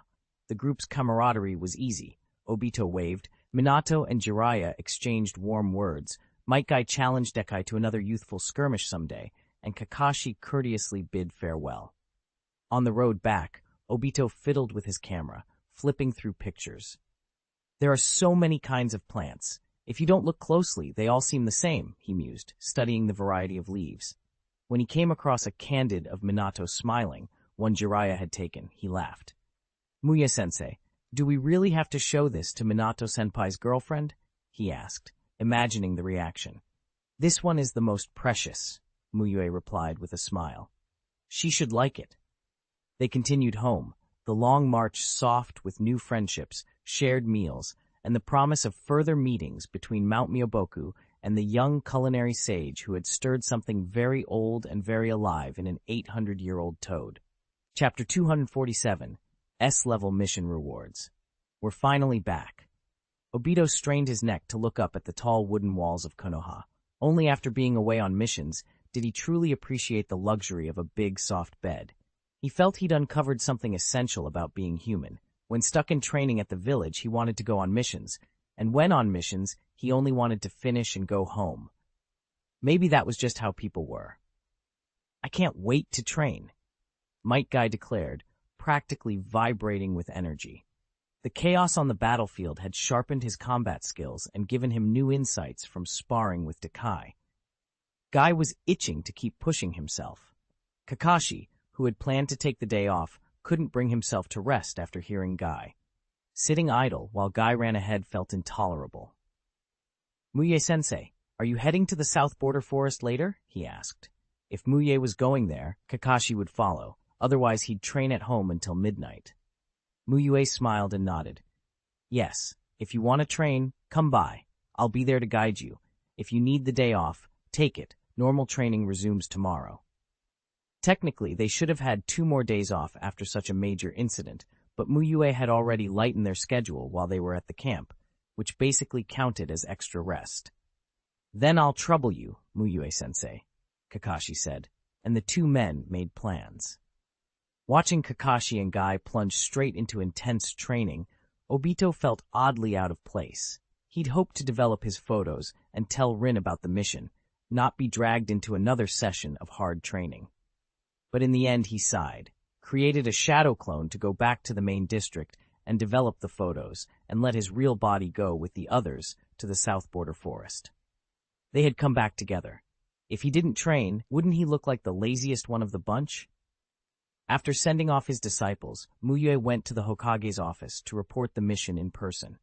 Even though Jiraiya had already sent detailed intelligence, Mu Yue felt it was his duty to report to Hiruzen Sarutobi. He knocked. "Come in," came the Hokage's voice. Mu Yue opened the door and stepped inside. Hiruzen smiled when he saw him, took his pipe down, exhaled a puff of white smoke, and said, "Mu Yue, here to report on the mission." "Yes, third Hokage-sama. We ran into an unexpected situation at the camp. As soon as we arrived, we faced a large-scale attack from Iwagakure's forces, and then—" Mu Yue began to explain the events. Hiruzen cut in with a wry chuckle. "Mu Yue, what else can I say? Every time I give your squad a C-rank mission, something unexpected happens. You've surprised me 4 times in a row." He shook his head in amusement. If not for Mu Yue's strength, any ordinary jonin would likely have paid heavy prices leading that team. Mu Yue downplayed it. "Maybe my luck isn't very good," he said, though he hadn't expected the 4th C rank to turn into anything like this. He'd only been prepared to complete a routine mission. Hiruzen laughed softly. "Or maybe Konoha's luck is just good. It put you right in the middle of this battle. You defeated Kari from Iwagakure's explosion release unit, and you used water release to block the Four Tails Jinchuriki attack. No wonder Danzo was displeased when I let you go. I accidentally loaned him one of his elites." When Jiraiya's reports arrived, Hiruzen was more than surprised. He was impressed. He'd known Mu Yue was stronger than the average jonin. Mu Yue had killed jonin in previous missions, but not by this margin. In the war with Iwagakure, Kari had been a standout, repeatedly besting Konoha's small squads with explosion release, taijutsu, and hardening jutsu. Minato and Jiraiya could handle him, but they needed to face the Jinchuriki. Hiruzen had intended to send an elite squad to deal with the problem, but Mu Yue had met Kari on the field and left him teetering between life and death. Jiraiya's personal letter, praising Mu Yue's performance, confirmed it. "My current strength is largely thanks to Danzo-sama," Mu Yue admitted. He disliked Danzo, but acknowledged Danzo's root training had been useful. Hiruzen listed Mu Yue's contributions from the mission and then announced the rewards. "Your supply transport mission, originally C rank with a 100,000 Ryo reward, will receive an additional village bonus of 1,150,000 Ryo, bringing it to 1,250,000 Ryo. Separately, the operation where you and Jiraiya's squad repelled The Jinchuriki will be counted as an S-rank mission, with a reward of 1,200,000 ryo. Mu Yue's eyes widened. Thank you, third Hokage-sama. The S-rank commissions were always over 1,000,000 ryo. Of course, these figures were pre-tax. Konoha's progressive tax system took a chunk, and if a squad shared the reward, it would not seem as extravagant divided among several people. Besides the money, Hiruzen continued, you may choose any 10 ninjutsu from the ninjutsu pavilion. The pavilion housed most of Konoha's D to A rank techniques. Jiraiya's report mentioned Mu Yue's strong ninjutsu foundation, so Hiruzen wanted to give him tools to convert these rewards into real combat power. And I'll personally teach you 2 more techniques, water release, great waterfall technique, and the shuriken shadow clone technique. Hiruzen stroked his small beard, smiling as if to say he had high hopes. Mu Yue felt a complicated mix of surprise and gratitude. 10 techniques plus 2 personally taught A-rank techniques, one developed by Hiruzen himself, was a generous package. I will never forget your, he said, partly sincere and partly polite. Hiruzen's tone turned soft. As Hokage, watching the younger generation grow is my greatest reward. Mu Yue couldn't help but let his mind drift. Did Hiruzen genuinely reward Konoha's strength, or was there some system where more powerful people meant more benefits? He discarded the thought. If it were that simple, Hiruzen would have handled Danzo long ago and soothed the Uchiha problem. Danzo fancied himself Konoha's protector, but only sowed internal strife. Mu Yue's concerns, however, weren't really about the village. He cared about his students, the companions he'd helped, and about making the wider, harsh world a bit better. As a transmigrator who judged himself principled, he had little affection for Konoha as a political entity. Still, he appreciated the rewards for what they would let him do for his disciples, teach, strengthen, and change things incrementally. Hiruzen added a practical note. The S-rank mission for repelling the Jinchuriki will be credited to you personally. The C-rank supply mission is upgraded to S-rank, and its overall reward applies to the squad as a whole. I'll handle the paperwork for the ninjutsu pavilion. Take the voucher and pick your techniques when you're ready. I'll train diligently and won't let you down, Mu Yue promised. He'd already used the shuriken shadow clone technique once, but the great waterfall technique would require practice. As for lessons, Hiruzen said as he handed over the scrolls, I'm usually home after 7 p.m. If you have questions, come by between 7 and 8, and I'll teach you myself. Mu Yue nodded, inwardly resolved. Whatever his true feelings about Konoha, these rewards would help him build the strength necessary to protect those he cared about, and perhaps in time, make this flawed world a little less oppressive. 248 Panel Gain. Disciple Metkai, Kakashi, and Uchiha Obito worked hard to complete the entrusted mission, gaining a growth reward of plus 150-40 chakra, with an additional plus 770 chakra for being led by their sensei personally. The chakra from the mission payout was about what Mu Yue had expected, maybe even a little more. Last time things had been so critical that even with all 3 disciples giving their all, they only earned around 2,000 points. This time, the 3 disciples together produced 2,310 chakra, which was quite good. The chakra income from these 2 missions was almost equal to the total Mu Yue had when he first transmigrated. He could only shake his head and think that being a ninja was truly not easy for ordinary people. With his chakra nudged higher again, Mu Yue glanced at his status panel. Name, Hayate Mugetsu. Chakra, 5,200. Skills, Fire Release Chakra Nature Transformation. Perfect, 8,000. Armament Haki, Perfect 5, 8,000. Lightning Prefect. Mu Yue had finally hit his small goal of 50,000 chakra. That total included a good chunk from mission rewards, some scattered rewards from exam settlements and disciple returns, but the largest portion actually came from his disciples returning from training. Mission payouts looked impressive in a single lump sum, 2,310 at once, but spread out over time it wasn't that much. The steady trickle from disciples' training, however, came from 4 pupils and added up faster. Obito's recent Sharingan awakening had pushed his chakra growth into a rapid phase, bringing Mu Yue a significant steady income. Besides reaching 50,000 chakra, Mu Yue's skill roster was in pretty good shape. 3 perfect level skills and 12 proficient level ones. He needed to grind more starting the second academic year. Even though he had over a dozen proficient level skills, their overall quality felt mediocre. Among those 12 proficient skills, 3 were fire release. He still lacked ninjutsu from 5 of the basic nature transformations. The rest were taijutsu and sealing technique. The 2 proficient sealing techniques, contract seal and 5-element seal, were his own work. The best proficient skills he had were water release chakra nature transformation, rock breathing, and flame breathing. Overall, his configuration was strong, ninjutsu from all 7 nature types, plus taijutsu and sealing, but the high mastery skills were mostly fire release or taijutsu.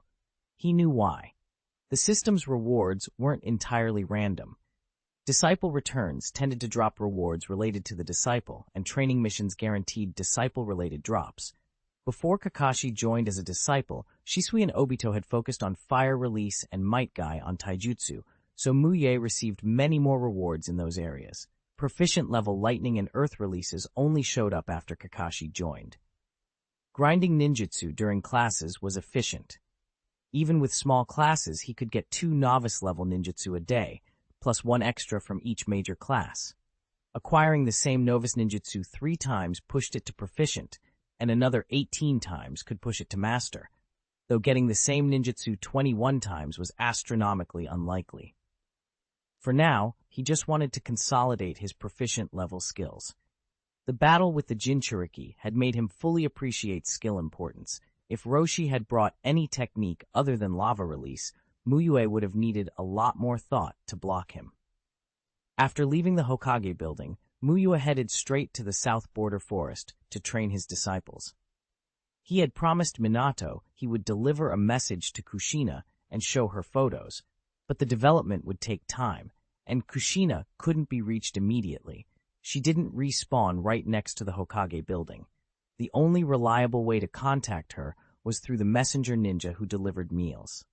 So Mu Yue decided to wait for the photos, then set up a meeting time, deliver Minato's Grotstru, Ords, and hand over the photos in person. When he reached the south border forest, everything was as usual, his disciples training hard. Sensei Mu Yue, what rank did the mission end up as? It couldn't still be C rank, could it? Obito paused his fire release practice and asked curiously. Of course not. Fighting ninjas alone shouldn't be C rank. Guess higher, Mu Yue said with a mysterious smile.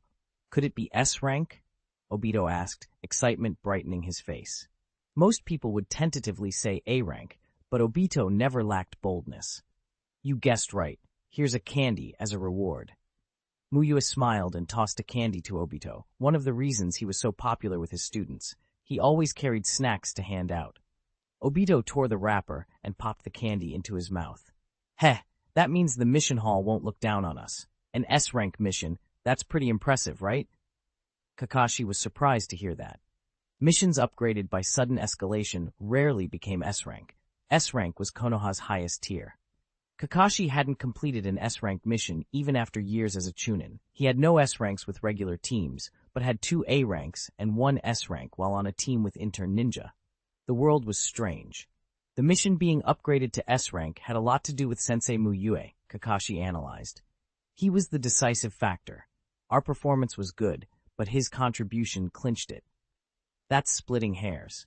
Sensei Mu Yue is part of our team anyway, Obito said. He imagined their team as a slaughtering force on the battlefield and didn't want to break down credit.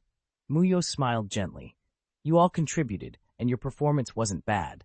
Lord Jiraiya values you highly. He has great hopes for your future. Keep working hard, and someday you'll be able to complete S-rank missions on your own.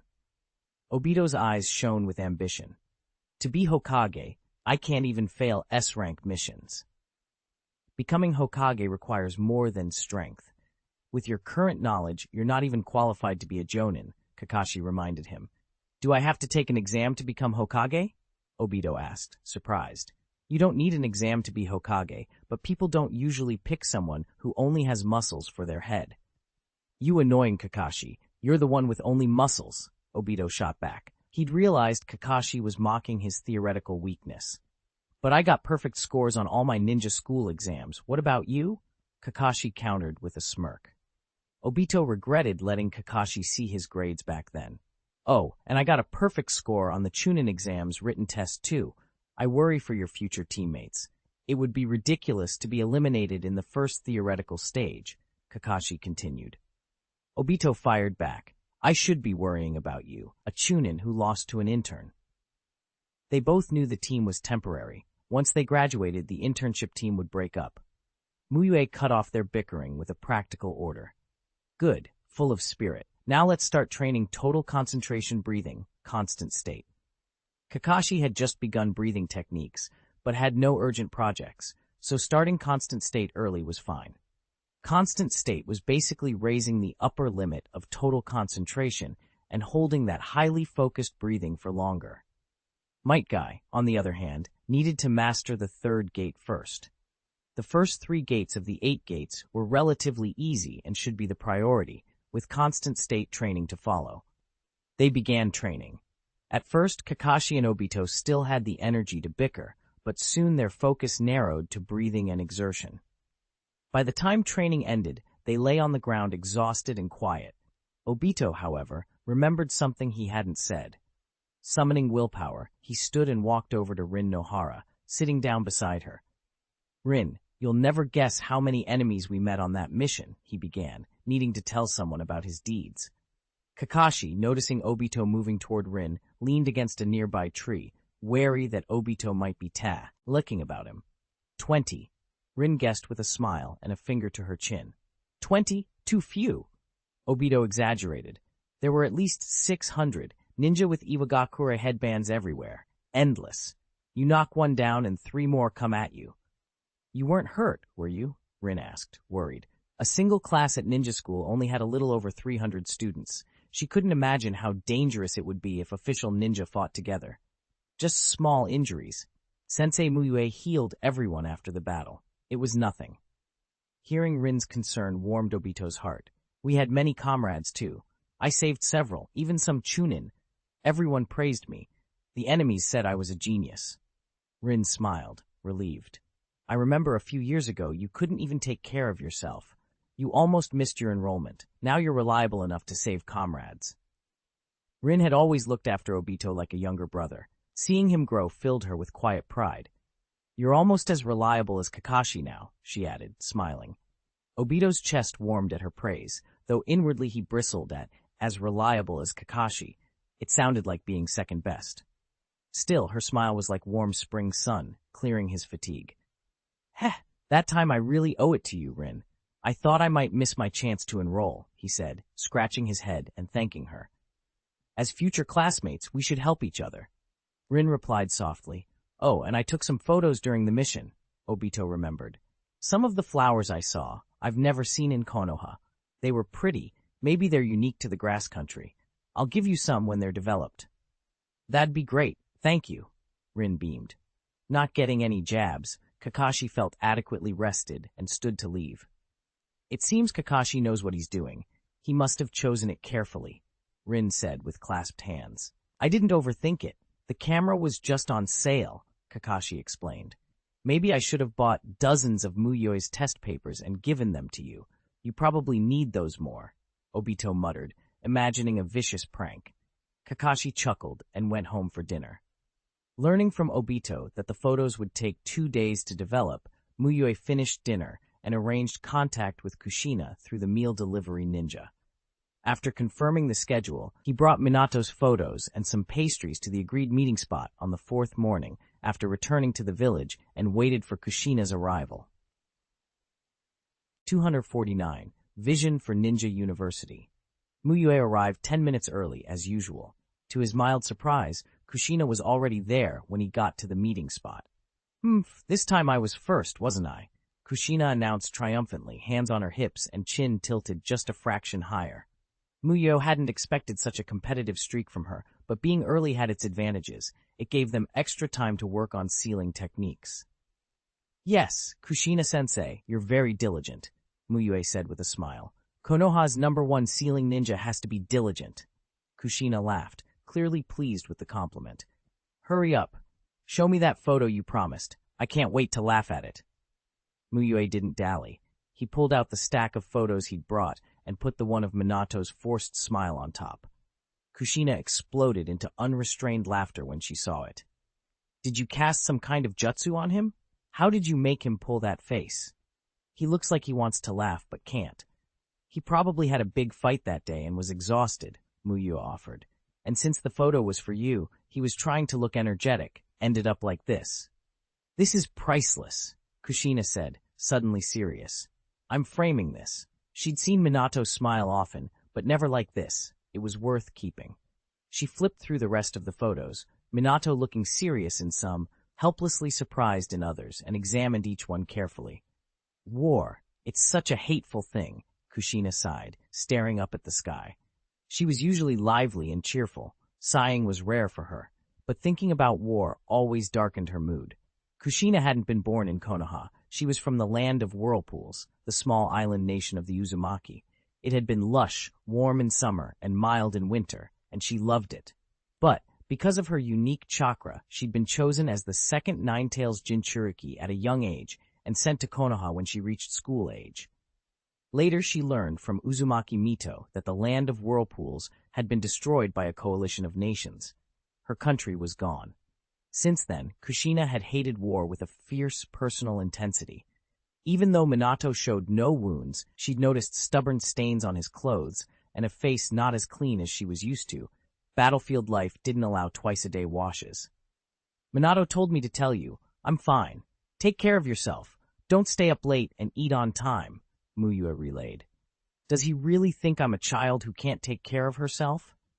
Kushina retorted, pausing for a beat before an involuntary happy smile spread across her face. They walked to the place where she normally taught sealing. Kushina cleared her throat twice, her lively smile returning. Kushina's sealing technique class is officially open. Student Mu Yue, report your progress. Mu Yue hesitated and chose to conceal some of what he'd already mastered. He remembered what it was like when he was on the verge of mastering the technique. He didn't want to blow his cover by advancing too abruptly. The Anbu were watching, and he'd already demonstrated more sealing ability than expected. Progress needed to be gradual. So you've been studying on your own, Kushina said approvingly. You almost have the 4 symbols sealing after only 2 lessons with me? You must have done a lot of self-study. She was pleased.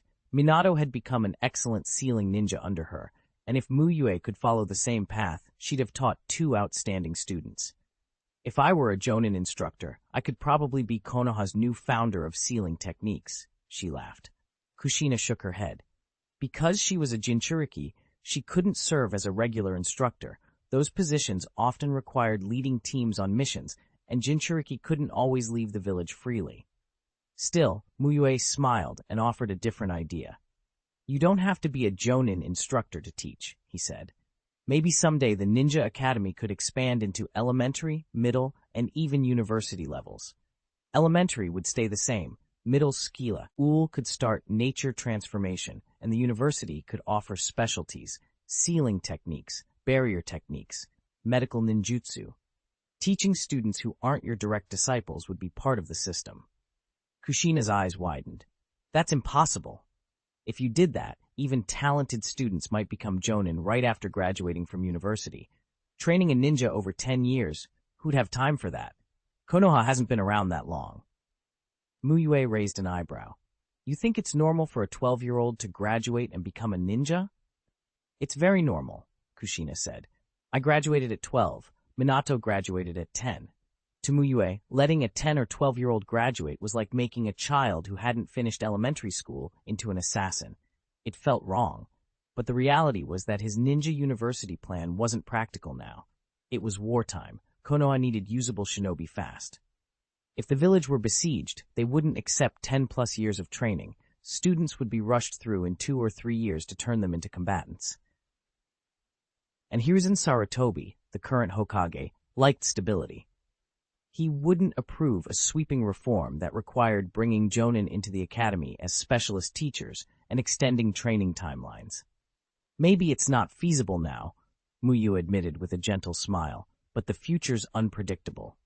Once you're strong enough, what seems impossible can become possible. Kushina laughed at the thought. If the academy ever does become what you describe, Mu Yue, I'll be a famous sealing instructor in Konoha. They dropped the subject and resumed practice. Under Kushina's supervision, Mu Yue successfully executed the 4 symbols sealing. Not bad at all, she said, clearly proud. From now on, you can tell people I taught you. Mu Yue used the chance to ask questions about sealing chakra, and Kushina answered each one patiently.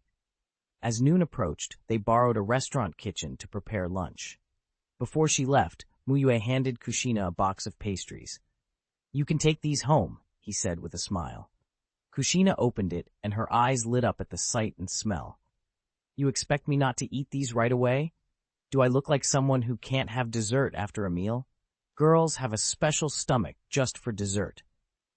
She popped an osmanthus cake into her mouth and grinned in exaggerated satisfaction. Though she was only joking, delicious treats still needed a little digestion time. After they said goodbye, Mu Yue returned to training his students.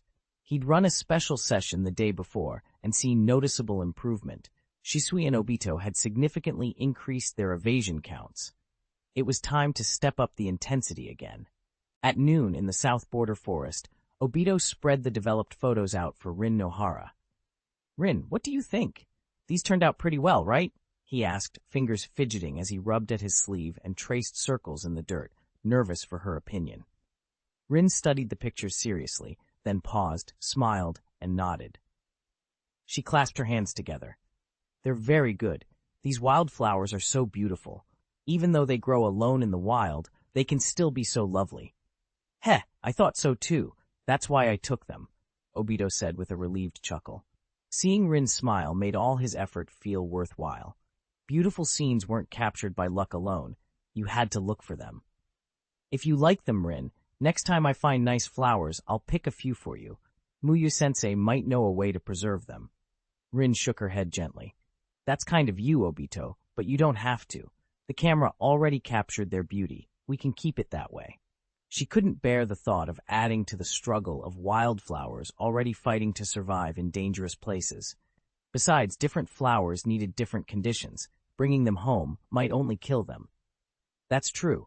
Cut flowers wilt fast, but photos last a long time if you keep them right, Obito agreed. A camera is amazing. I don't even understand how it works. Just pressing a button and an image appears. It's like magic. Rin considered that for a moment. A camera is magical, but it's not everything. Drawings have a feeling a camera can't capture, and there are things a camera never records. Dreams, for instance. Speaking of dreams, Obito asked, curious, what's your dream? He thought back to their introductions at the academy and realized dreams weren't required to be shared. Rin looked up at the sky and smiled. My dream is to heal more people hurt by war. I want war to disappear. Is it strange for a girl to have a dream like that? I'm not good at fighting, but I want war to end. She turned to Obito, looked him in the eyes, and asked with that same hopeful smile. Unlike many of the other students, Shisui, Kakashi, Metkai, Rin's family wasn't ninja. Both her parents were alive and ordinary. She had asked to become a ninja herself, not because of money or status, but because she remembered a neighbor's older sister who died in the war when Rin was very young. The cruelty of war had stayed with her, and she admired Tsunade for being able to heal comrades on the battlefield. That's not strange at all. I think it's wonderful. Obito jumped up, excited. After seeing the battlefield, I know how cruel war is. Comrades and enemies, someone dies every minute. After understanding that, my dream changed. He continued, clenching his fists. I don't just want to be Hokage anymore. I want to end the war. I want to make it stop, for good. Hearing Rin share a dream like his filled Obito with joy. It was the best feeling to have the same dream as the person he liked. He immediately pictured scenes of them working together to achieve it. If it's you, me, Kakashi, and the others, maybe it could happen, Rin said, hands behind her back, eyes full of longing. Obito inwardly winced at hearing Kakashi's name. He wanted to imagine a team of just him and Rin. I hope graduation comes soon, he muttered. Rin and Tenten are always with Kakashi. He'll influence them. The thought that graduation might pull them apart bothered him. He prayed silently to anyone he could think of, Six-Path Sage, Mu Yue, Shima, Fukasaku, that he and Rin would end up on the same squad. The idea of no longer seeing her made him nervous. "What are you mumbling about?" Kakashi asked, sensing Obito's thoughts. He had a feeling Obito was thinking something about him. "Nothing, just thinking about after graduation," Obito answered, regaining his composure. "Teams will be reshuffled, right, Kakashi?" "Probably," Kakashi said after a moment. He enjoyed being Muyu's student and felt a little reluctant at the thought of moving on. Muyu wasn't a unit leader. He was the Air Academy teacher, so Kakashi knew he couldn't stay under him forever. Obito's grin grew. If Kakashi left and Rin stayed, life would be a lot easier for him. Mu Yue patted over with a smile. "Even if you're not in this squad after graduation, I'll still be your teacher. Come by for training when you can." "Of course, if I have time I'll come often, Mu Yue-sensei," Obito said right away.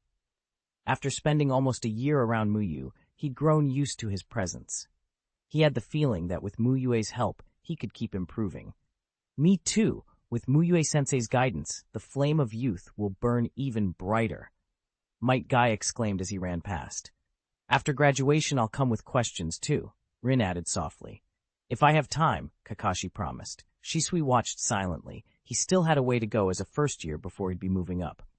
"Everyone's enthusiasm is high. Let's begin training," Mu Yue announced. "Obito and Shisui, finish your special training first, then start practice." He'd noticed their progress. "You've improved these past days. You went from barely dodging once to dodging more than 5 times. Good work," Mu Yue praised. "With a teacher like you, Mu Yue-sensei, we'd improve fast," Obito replied happily. Shisui nodded in agreement. Mu Yue had been careful with both their bodies and minds. "To make the special training more effective, I'll slightly increase the shadow clone's speed. You must use your breathing technique more intensely to strengthen your bodies and dodge," Mu Yue said. "Slightly?" Obito's stomach dropped. How much faster, exactly? He was already stretched thin with training. Did this mean more debt of effort? "You'll see when you train," Mu Yue said gently. He made a shadow clone and shouted, "Start!" Obito concentrated his breathing technique to its most focused state and ran. When the clone struck, he tried to dodge, but he always missed by the tiniest margin. "Why is it always just a little bit?" he muttered. If he'd missed badly, he would have been at peace. This near-miss frustration was worse. "Maybe I'm off in my cultivation. I have to work harder." Even when he pushed his Sharingan and breath control to the limit, the success he sought eluded him by a hair. Obito was hit 15 times, dodged 0 times, 33 total problems. Shisui's results are the same, 33 problems. Mu Yue announced. "Damn it, a hair's breadth again." Obito groaned. If he'd dodged just once, he'd have cut 5 problems off, 2 problems for the dodge plus an extra 10%. He could taste how close he was, and it drove him crazier. "I have to break through," Shisui said quietly. Mu Yue's training was no joke. "Obito, if you want to be Hokage, don't let your theoretical knowledge slip," Rin encouraged.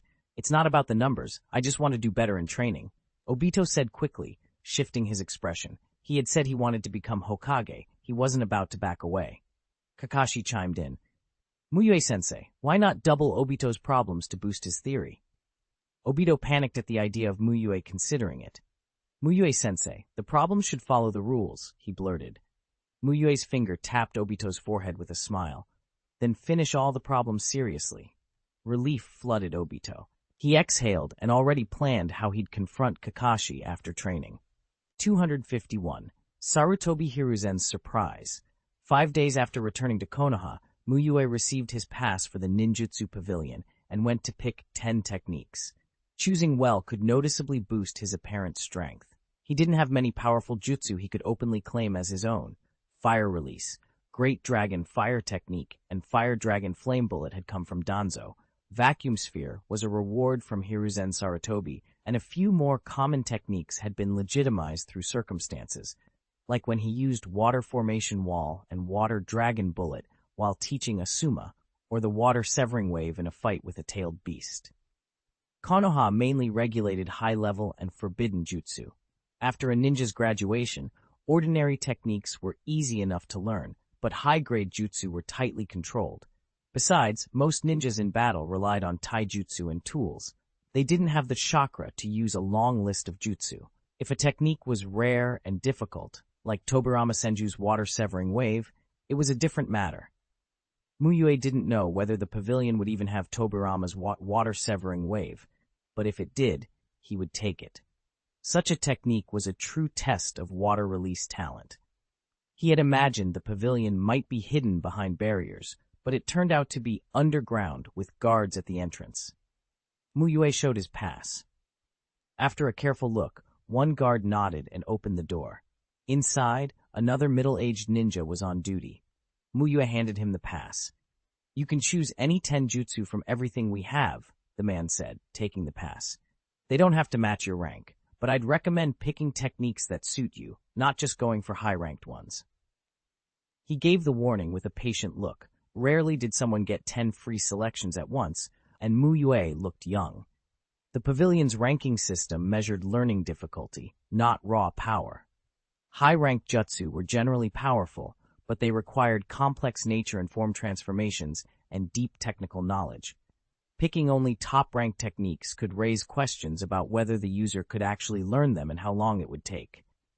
"Thank you for the reminder," Mu Yue said with a smile.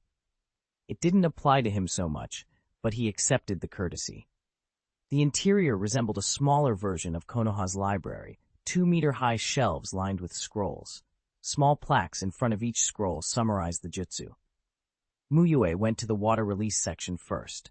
Of the 5 basic natures, he openly used wind, fire, and water, so those were priorities. He skimmed the plaques and, to his satisfaction, found water-severing wave.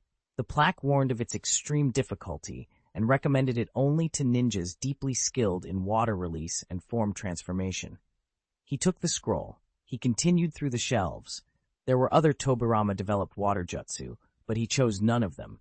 In fire release, he didn't find Great Dragon Fire technique. Perhaps it was unique or restricted, so he moved on to wind release. He didn't see Wind Blade. Maybe that was a sand technique. He did find Vortex, which he remembered from class, and added it. Vortex was more useful than Great Breakthrough in both solo use and combo jutsu. He also selected Lightning Release, Thunderclap, Earth Release, Earth Flow Wall, Mystical Palm Technique, and several others. Being able to openly use Mystical Palm Technique mattered. A medical ninja skill would let him treat his students without secrecy and help him approach Tsunade as a healer. At the counter, the middle-aged ninja registered his choices. He looked a little strained as he scanned Mu Yue's list. 6 different chakra natures and all high-level jutsu, B rank or above. "Are you sure?" he asked. "You can still change them now. Once I register them, you can't." "Yes, I'm sure. Thank you," Mu Yue replied. The man finished the paperwork, and Mu Yue left with his selections filed. Back at South Border Forest, Mu Yue resumed teaching his students and practicing the Great Waterfall technique Hiruzen had given him. Because he had a master-level water release nature and many memories of water training, his progress was rapid, much faster than the original owner's fire release practice. He mastered Great Waterfall technique in about a week. That evening at 7, Mu Yue went to Hiruzen's house. Asuma greeted him immediately. "Mu Yue-sensei," he said, smiling. "Why are you here so late? You're not here for tutoring, are you?" Hiruzen, relaxed in his chair, looked up. "Mu Yue must be here to ask about jutsu," he said. Before Mu Yue could reply, Asuma shot him a suspicious look. "You're teaching Mu Yue? Really? What could you teach him?"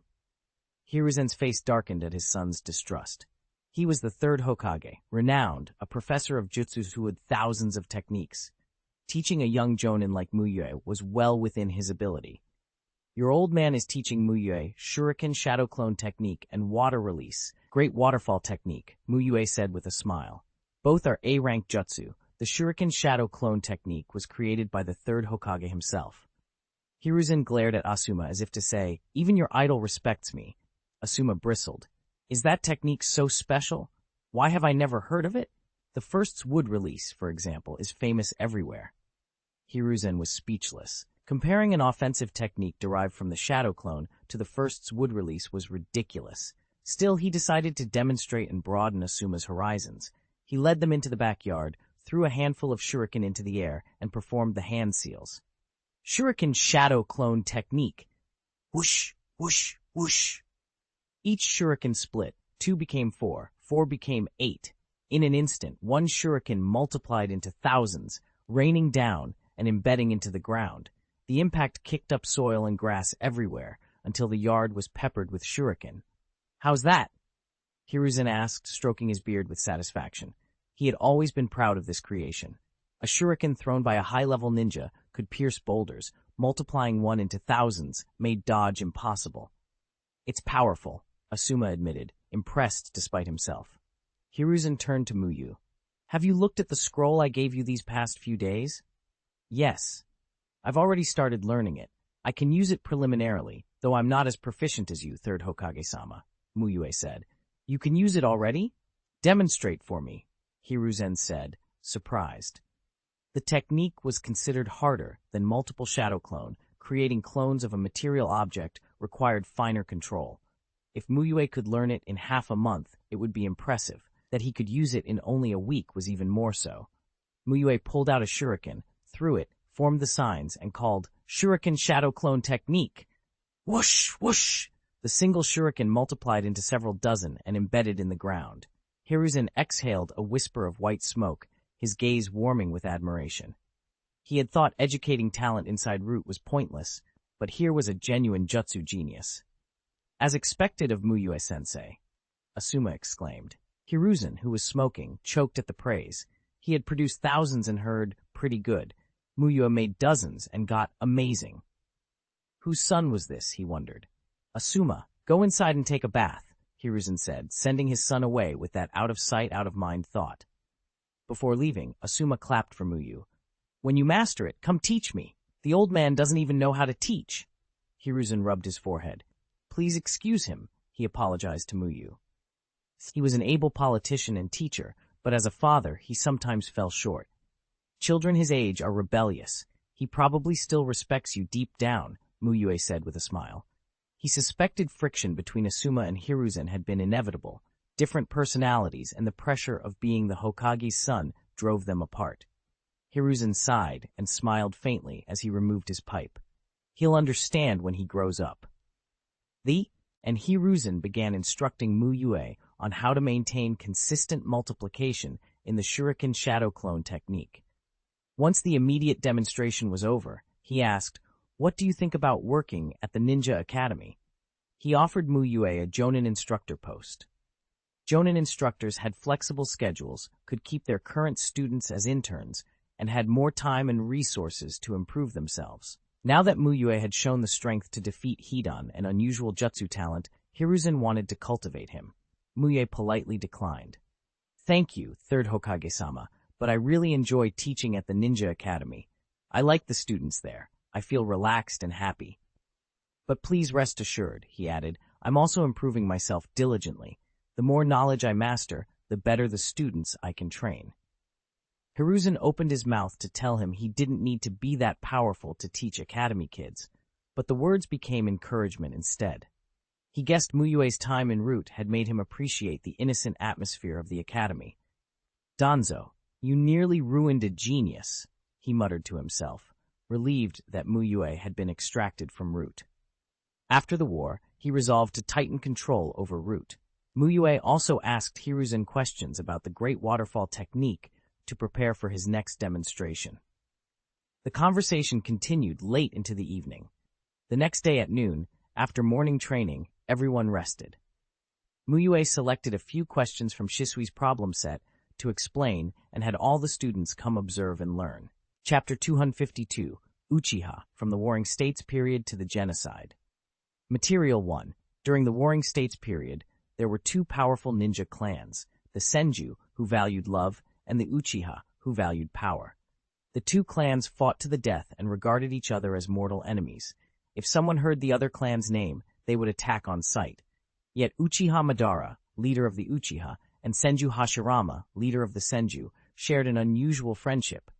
After several battles, Hashirama eventually moved Madara, and the two clans reconciled and jointly founded Konoha.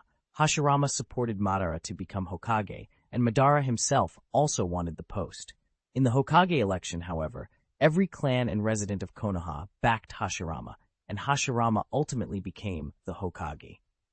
Based on this material and your knowledge of history, analyze why Uchiha Madara ultimately lost the election and why Senju Hashirama prevailed. Mu Yue asked, looking at the students after he finished reading. Even Shisui, who had already done the problem, wore a thoughtful expression. Mu Yue hadn't given him many points. Obito scratched his head. This felt harder than any history question he'd faced because the textbook barely mentioned Madara. All he remembered was that Madara had been terrible, defected, and later caused enormous destruction in Konoha. Is it because Madara defected? Obito thought aloud, reasoning that a rogue ninja couldn't become Hokage. He didn't say it out loud, though. Maybe the election had happened before Madara's defection. Konoha knew the Uchiha as a clan that worshipped power, and they didn't have a good reputation. People rallied behind the more loving Senju, Kakashi offered after a moment. Even now, the Uchiha in Konoha carried a similar image. Except for Obito, Kakashi added silently. What do you mean, advocating power and having no good reputation? Kakashi, you're slandering me, Obito protested indignantly. Maybe you're not a typical Uchiha, and I'm just answering the question, Kakashi replied coolly. Partly right. 4 out of 10 points, Mu Yue graded. Only 4 points. Kakashi frowned, trying to work out what was missing. Because Hashirama's youth burned brighter than Madara's, Metkai declared after a moment's thought. Half a point, Mu Yue said, awarding him a token for enthusiasm. Obito and Rin also offered answers, but none scored higher than Kakashi's. Mu Yue looked up. Kakashi's answer is correct, but incomplete. It's not just that the Uchiha had a worse reputation. The Senju were the victors of the war. Uchiha Madara reconciled with the Senju after losing the war. In essence, the Uchiha had already been defeated. That's different from other clans who actively joined Konoha as equals. One side had won, the other had lost. Naturally, people supported the victors with a better reputation. Even if Hashirama personally wanted Madara to be Hokage, his followers wouldn't agree. Mu Yue finished. Obito still looked puzzled. But they reconciled and became comrades. Why would past victories and losses still matter? Because even if Madara treated others as comrades, others might not reciprocate, Mu Yue said patiently. There are also the political interests of the various clans. He scanned the room. Only Kakashi and Shisui were keeping up easily. Kakashi was more analytical. Shisui had deeper empathy for the Uchiha. Mu Yue was satisfied. Their performance at this age was already impressive. He moved on to the next passage. After the first Hokage Hashirama died, his younger brother Tobirama became the second Hokage. To prevent another Madara from arising, he integrated the Uchiha into the new Konoha police force, assigning them responsibility for maintaining village public order. Tobirama entrusted this force largely to the Uchiha, granting them authority over public safety. Soon after the police force was created, some Uchiha clansmen attempted a rebellion to seize the Hokage position. They were suppressed by the Anbu and failed.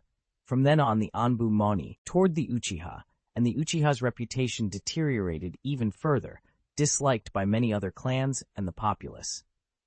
Based on this material, analyze the impact of the Konoha police force on the Uchiha clan, and why the Uchiha came to be disliked, Mu Yue asked. He paused to explain the functions of the Anbu and the Konoha police force to make sure everyone understood. Obito scratched his head. So everyone dislikes the Uchiha? I didn't realize. Not everyone dislikes every Uchiha equally, Obito. Your kindness makes the villagers like you, Mu Yue said with a smile. Yeah, the old ladies love Obito. They're always trying to feed him, Rin agreed. Receiving praise from two people he cared about, Obito's cheeks flushed and he chuckled. They're just a little too enthusiastic. Shisui felt it keenly. Obito was indeed the one Uchiha he'd ever seen most popular with the villagers. Kakashi lowered his head, thought for a moment, then spoke. Putting the Uchiha in charge of the police gave them huge power. That made some arrogant and hungry for more power, which led to rebellion. The rebellion worsened their reputation, and Uchiha with poor temperaments in positions of public authority would only increase villagers' resentment. Shisui, any additions? Mu Yue asked, looking his way instead of grading Kakashi immediately. Similar to Kakashi's, but I think the rebellion was also influenced by Madara's earlier defection, Shisui replied after thinking. Madara was a clan leader and could sway many people. Mu Yue nodded and turned to the others. I feel like the police force made the clan more insular. A man named Uchiha Yashiro told me once he wanted me to join the police force right after graduation. As for why they're disliked, I can't figure that part out, Obito said. This time you answered well, Mu Yue said, smiling. By chance or not, Obito had hit a key point. Police duties clustered Uchiha together and reduced their interaction with outsiders. After listening to everyone, Mu Yue gave the full analysis. Because of the power they were given, the Uchiha became arrogant. With many clan members entering the police force, the clan grew insular, greatly reducing contact with other villagers. One clan controlling an entire department bred suspicion and apprehension among other clans and the populace. A more closed-off Uchiha became more conceited. Policing in that state led to more incidents and grievances, which fed negative rumors. The rebellion made Konoha's leadership even more wary of the clan, escalating tensions and causing their reputation to keep sliding. There were finer points Mu Yue didn't bring up in class, like how assigning many Uchiha to comfortable, protected positions might reduce the environmental pressure that triggers Sharingan and Mangekyo development, weakening the clan's fighting edge. But those were speculative and better introduced later. He couldn't help admiring Tobirama's political shrewdness. Aside from being less powerful than Hashirama, Tobirama had been brilliant in other respects. With the single policy of the Konoha police force, he had led the Uchiha into a slow decline. The more Shisui considered Mu Yue's explanation, the more unsettled he felt. Everything made sense. Even Uchiha Fugaku, the current clan head, had personally approached Shisui, offering to use his position to transfer him to the police force for early training. That same police force the Uchiha were proud of had brought them so much trouble that Shisui felt a chill. Did Tobirama intend this outcome from the start, or did it arise from the Uchiha's own actions? Shisui couldn't tell. It's complicated, Obito exclaimed. Are your usual problems always this hard, Shisui? Huh? Aren't yours the same? Shisui replied, surprised. He'd thought Obito had been doing the same level all along. Of course not. Obito showed Shisui his test paper. Seeing the questions, Shisui was a little baffled. They looked like basic school exam questions. Mu Yue explained. Although the training is the same, I tailor the questions to each person's skill level. His lessons were individualized. Even the shadow clone training for Obito and Shisui didn't move at the same speed. Of course, once Obito graduated, his problems would match Shisui's. He'd have to grow into them. Mu Yue lectured for an hour and a half, then let the students rest for 30 minutes before afternoon training. 253. Konoha, victory is in sight. On an ordinary day, after training his students, Mu Yue headed home through the main district. He noticed a copy of the official Leaf newspaper being sold and picked one up. The Leaf newspaper, founded by Senju Tobirama during his time as second Hokage, wasn't a daily or weekly. It was an irregular publication, printed only when something major happened. A war, a decisive victory, or the appointment of a new Hokage. When it did come out, everyone paid attention. Mu Yue sat down at home and read. The headline caught his eye at once. Frontline forces have twice severely defeated the Iwagakure ninja force. Victory in the war is in sight. The article described the ambush he had run into on his food delivery mission, Iwagakure's unprecedented premeditated sneak attack on Konoha's front lines, the simultaneous deployment of the Four Tails and Five Tails Jinchuriki, and the presence of an elite Iwa Shinobi from their explosion release unit. Facing that sudden onslaught, Konoha's shinobi had shown the will of fire. Jiraiya, the frontline commander, personally led an elite squad to confront the Jinchuriki and had inflicted heavy damage on the Five Tails. The piece also praised Minato Namikaze, the Yellow Flash, for his battlefield achievements. Near the back, Mu Yue found his own name. The paper called him an inheritor of the will of fire.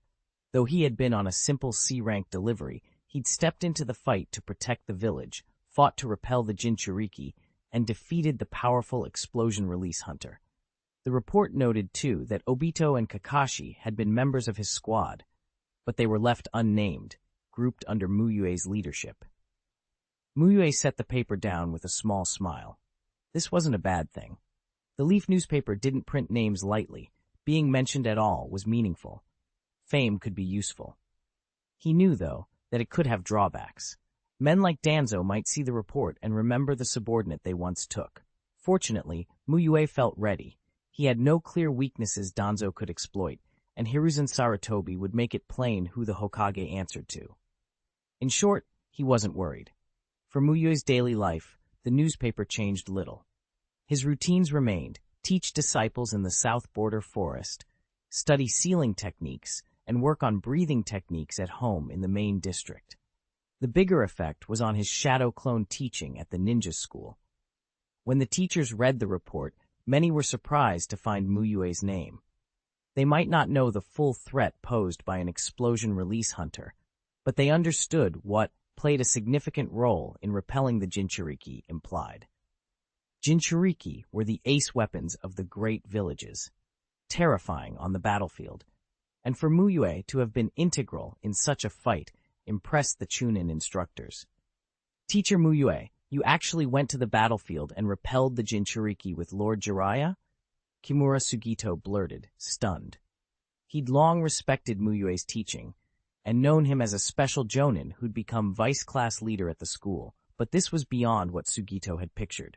Ueda Aya guessed that his absence had been because he was on the front lines and hadn't had time to replenish his shadow clones. Mu Yue nodded. He regularly dispelled his clones to avoid too much fatigue, and sometimes a long mission forced him to take leave. Ikeyayu accepted it quickly. "If it's Teacher Mu Yue, it makes sense," he said. Mu Yue had a reputation for diligence. He took interns, taught with shadow clones, and worked harder than most. The only question some had was why a shinobi of such caliber would choose to stay at the ninja school.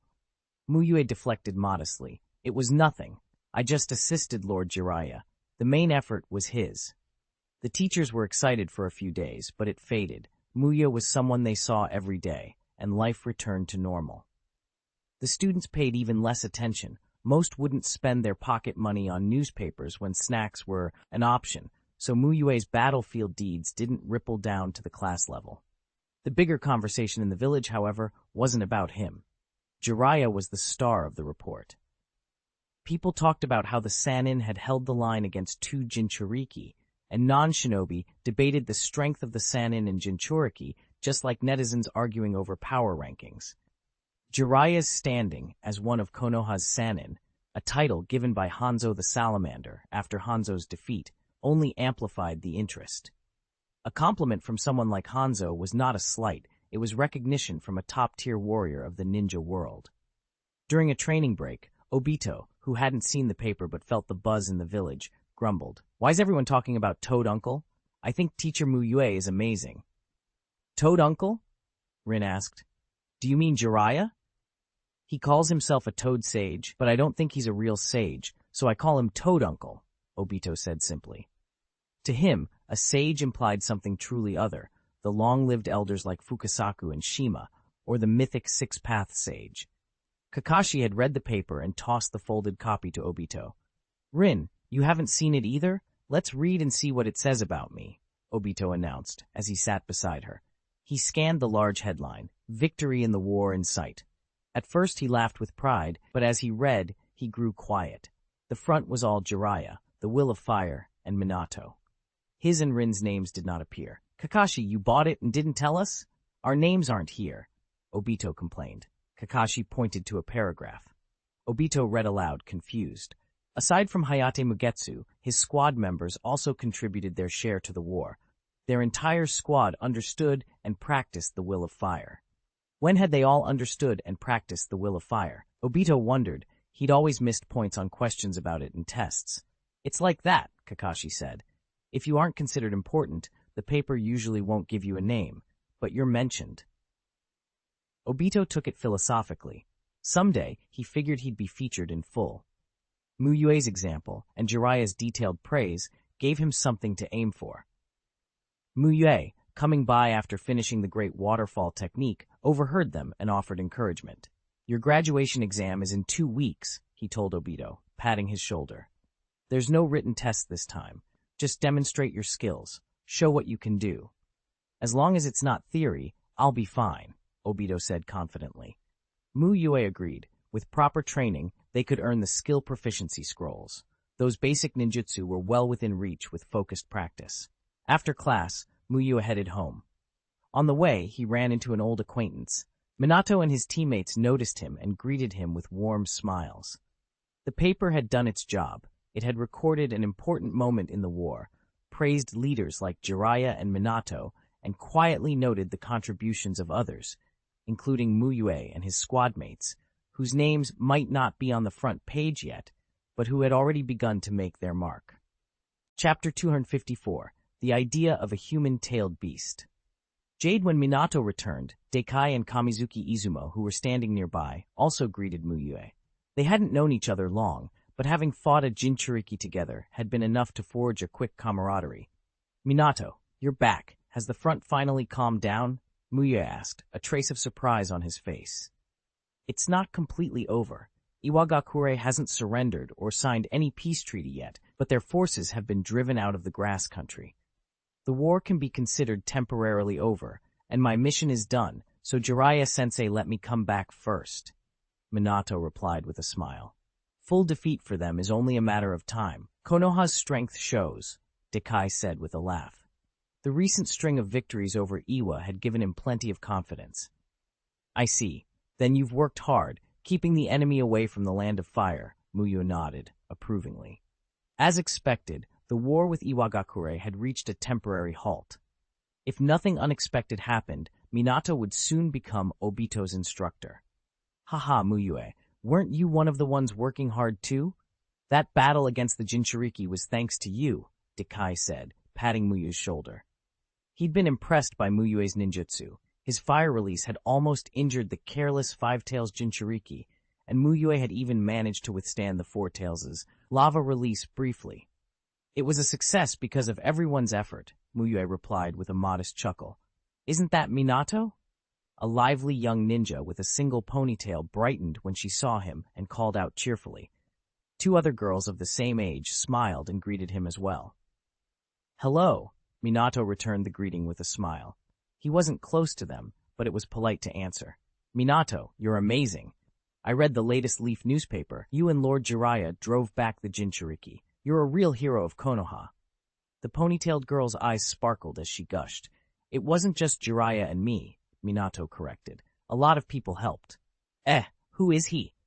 One of the three girls, the long-haired one, noticed Mu Yue. "So Minato, do you have a brother? Which of you is older?" "My name is Hayate Mugetsu. I'm neither Minato's older nor younger brother. We're not related by blood or even distant kin," Mu Yue explained smoothly. He'd been asked that sort of thing before and was used to it. Minato, likewise, showed no reaction. He'd grown used to it too. "Hayate Mugetsu? Isn't that the ninja who fought the tailed beast alongside Lord Jiraiya?" The ponytailed girl suddenly recognized the name and looked at Mu Yue in surprise. "Yes, that's him," Mu Yue confirmed with a smile. "You must be tired from the front. How about we treat you to a meal?" the girl with wavy hair offered, clasping her hands. The other two silently encouraged her. "Thanks, but I have other things to do later," Mu Yue declined gently. If it had been a simple meal, he wouldn't have minded, but going out with them would mostly mean talking, probably drinking too, and he didn't want to waste time. He wasn't without desires, but right now he had a lot to handle. Without Shadow Clone Jutsu, he couldn't manage everything. "Same here. Thanks," Minato also smiled and declined. He preferred Mu Yue's cooking to restaurant food, but he had just finished his report and planned to stop by Mu Yue's place to pick up food to bring to Kushina. He had no time to mingle with a few unfamiliar girls. "That's a shame. Maybe next time," the wavy-haired girl said regretfully. The three waved and left. "That Hayate Mugetsu sure is handsome. How did I miss him before?" one of the girls murmured. "He's good-looking, but I still like Minato more. Too bad he wouldn't come with us," another said. "I actually think Lord Mu Yue is the most handsome. He's gentle and sunny, but seems wise and intellectual," the third added. Dekai and Kamizuki Izumo shot them looks that could kill. "I shouldn't have stood next to you two. Maybe one would have talked to me," Dekai sighed. All the girls had focused on Mu Yue and Minato. None of them paid him any attention. "When have you ever been approached first? I'm the one affected by those two," Kamizuki Izumo said, patting Dekai's shoulder. He had fair skin and sharp features, handsome, but next to Minato and Mu Yue he looked ordinary. Being approached isn't always a good thing. If Kushina saw Minato being courted and he didn't explain, she'd get jealous, Mu Yue reminded him, recalling a prior conversation. Kushina had once asked Mu Yue if any girls had been visiting Minato when she wasn't around. Minato was grateful he knew how to refuse. Nothing was harder than calming an angry Kushina. After a brief chat, the group split up. Since they were neighbors, Minato and Mu Yue walked the same way. Minato returned home, used a shadow clone to tidy up, then his main body went to Mu Yue's to help cook. "Sorry to keep troubling you," Minato said as he washed vegetables. He hated imposing. He couldn't even pop in to eat anymore. Instead, Mu Yue packed food for him to take to Kushina. "We're friends. Consider it mutual help," Mu Yue replied casually. "You helped me a lot with sealing techniques, and Kushina even taught me the 4 symbols seal." "That technique is powerful," Minato said, snapping off bits of vegetables. He was surprised by Mu Yue's progress. Learning the 4 symbols seal was impressive for someone so young. The value of a jutsu is who learns it. "Mu Yue, you have talent. Kushina must have been happy to teach you." To celebrate Minato's return, Mu Yue had prepared Kushina's favorite, braised pork belly, but it took time, so they talked while they waited. "Compared to us, the tailed beasts are blessed," Mu Yue sighed. "They have vast chakra and can use techniques like the tailed beast ball that hit with terrifying force." The tailed beast ball. Minato's thoughts went back to the battlefield, the dazzling white blast, and the deep crater it left. His memories weren't just from fear of the blast itself. There was something more troubling.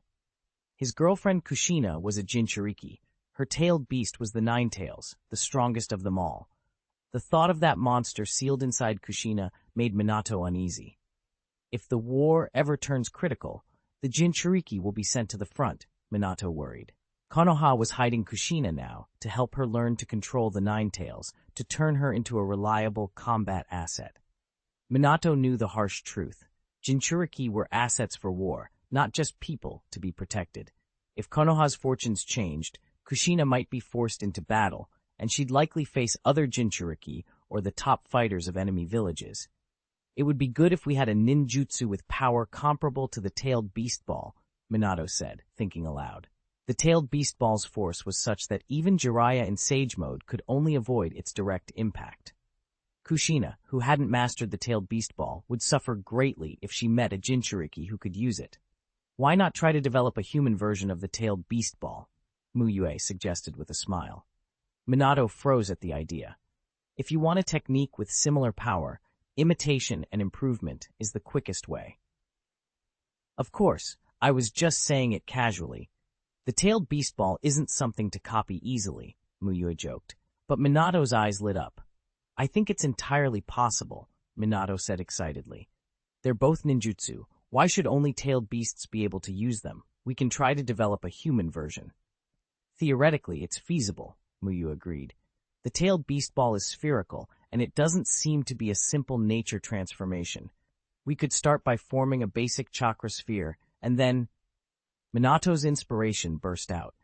The more he thought about it, the more convinced he became that humans could craft something like the tailed beast ball. When the food was packed, Mu Yue handed the container to Minato. "It's ready. Go deliver it." Minato grabbed the food, thanked Mu Yue quickly, and left to take it to Kushina. 255. The disciples also want to win Mu Yue's favor. A week before the graduation exam, on a quiet afternoon, Obito and Kakashi finished training and didn't go home. Instead, they met at the Tuanzi shop with Rin, Shisui, and Metkai. "None of you refused this, right?" Obito asked before ordering. Everyone nodded. Obito ordered 5 portions of Tuanzi from the owner, then led the group to a secluded table inside the shop. "You all know why we're here, don't you?" Obito asked, his voice low and serious. "Yes," Rin said softly, nodding. "It's for that." "Oh, that," Metkai said in a hushed tone. "Isn't this just about planning a thank you party for Mu Yue-sensei? Do you have to act like it's a covert op?" Kakashi couldn't help but complain. Since they were about to graduate, the 5 of them would soon have less time with Mu Yue. Kakashi had already graduated and would be reassigned to a new team. He wouldn't be able to come to see Mu Yue every day. They'd agreed among themselves to hold a thank you party to show their gratitude to Mu Yue for his guidance. Shisui, though not graduating and not officially on their internship team, had to be part of it as well. "I just wanted to cooperate. Look how serious Obito is," Rin said, embarrassed but smiling. I thought you were integrating secrecy into daily life as part of training, Metkai admitted, clearly having misunderstood. Aren't we just worried about running into someone who knows Mu Yue-sensei and having the surprise spoiled? Obito said. He took the matter very seriously. How could it be such a coincidence? Running into someone in a Tuanzi shop and getting overheard, Kakashi said, speechless. He thought Obito's vigilance was misplaced. If only he had this much caution during missions. Obito was about to argue further, but Shisui, sitting beside him, couldn't stand it and intervened. None of that matters. Let's get to the specifics. Shisui knew how obsessive Obito and Kakashi could get when they argued. He acted as mediator and both men quieted down. Though Shisui was 2 years younger, his steady performance and maturity made it impossible for the other two to treat him like a junior. How about the day we hold it? Obito asked. What about the day the graduation exam ends? That's perfect, Rin said, smiling and clasping her hands. If we pass, Sensei will present our headbands. We can wear them when we thank Mu Yue-sensei. That's exactly what I was thinking, Obito said, chuckling.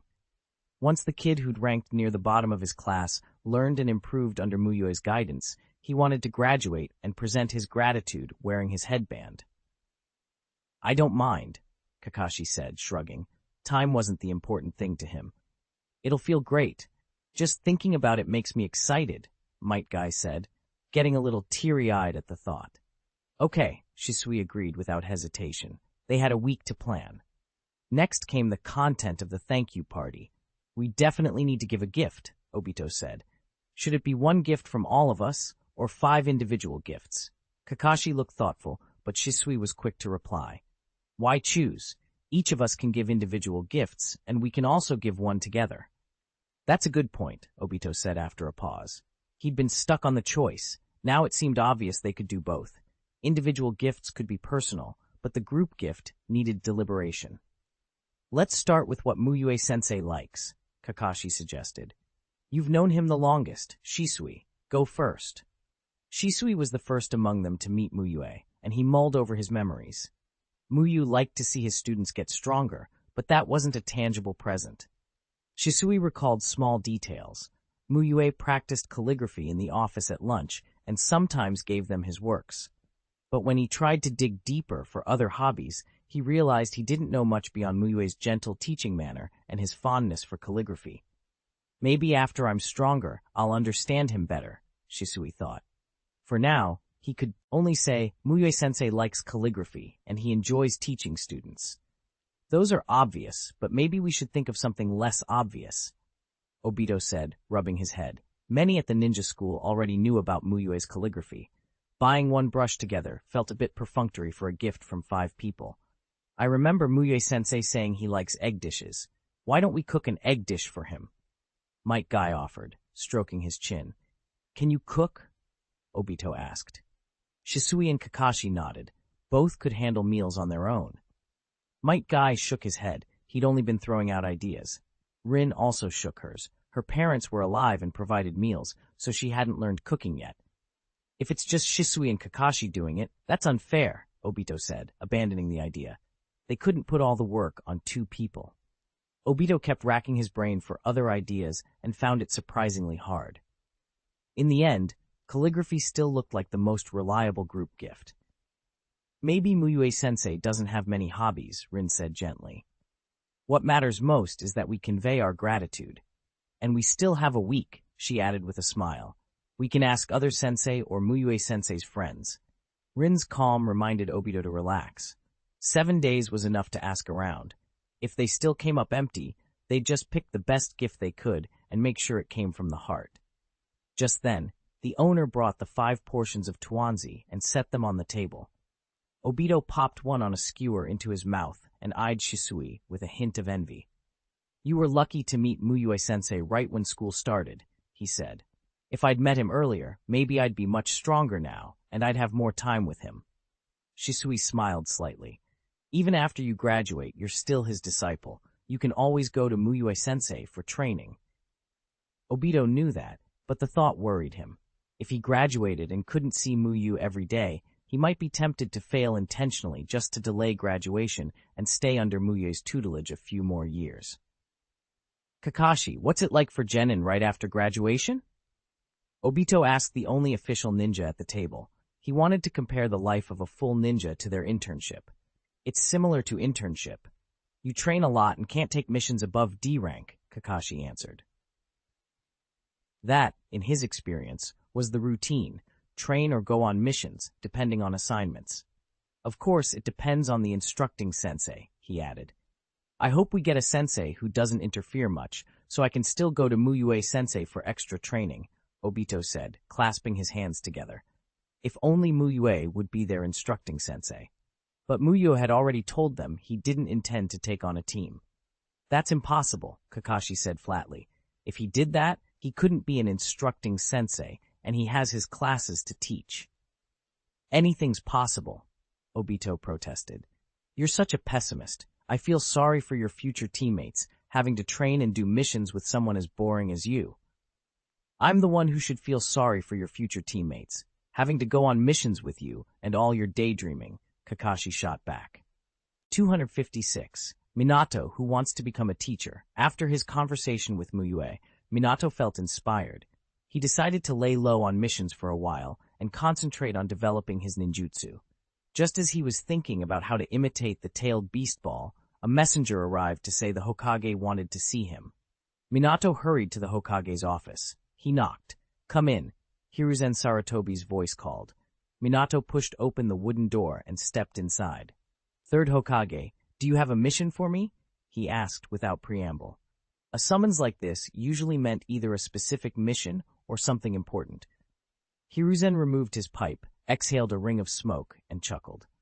Not exactly a mission, he said. Minato, you've been a jonin for a while now. Have you ever thought about becoming an instructor? Hiruzen admired Minato not only for his extraordinary talent but also for his fine character. That admiration made him ache a little when he thought about the flaws of his own 3 students. Tsunade's gambling and tendency to slack, Orochimaru's cold single-mindedness, and Jiraiya's lechery. Still, among the 3, he would pick Jiraiya if he had to choose a successor. Jiraiya had been a true teacher to Minato, loose and friendly in daily life, strict and dependable in training and on missions. Minato felt he owed much of his strength to Jiraiya. Minato listened thoughtfully. He had the same wish. He wanted to become a teacher, to train outstanding shinobi like his own teacher had trained him, and to have a few remarkable, lovable students like those Mu Yue handled. He smiled and answered, yes. Hiruzen nodded, satisfied.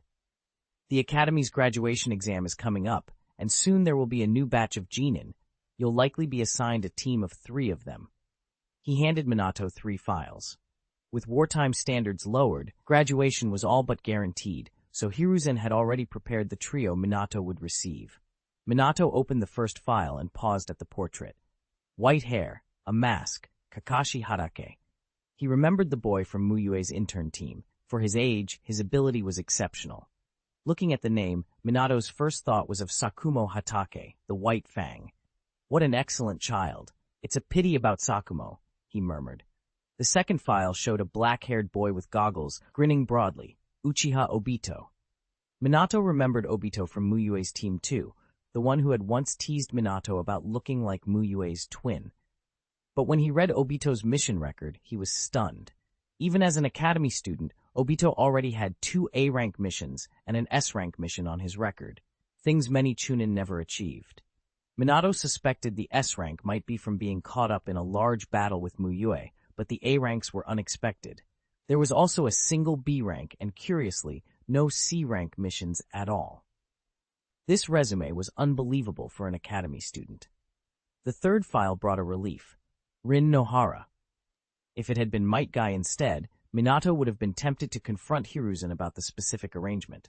Noticing that 2 of his new students were Mu Yue's former interns, Minato planned to have a long chat with Mu Yue when he dropped by for a meal.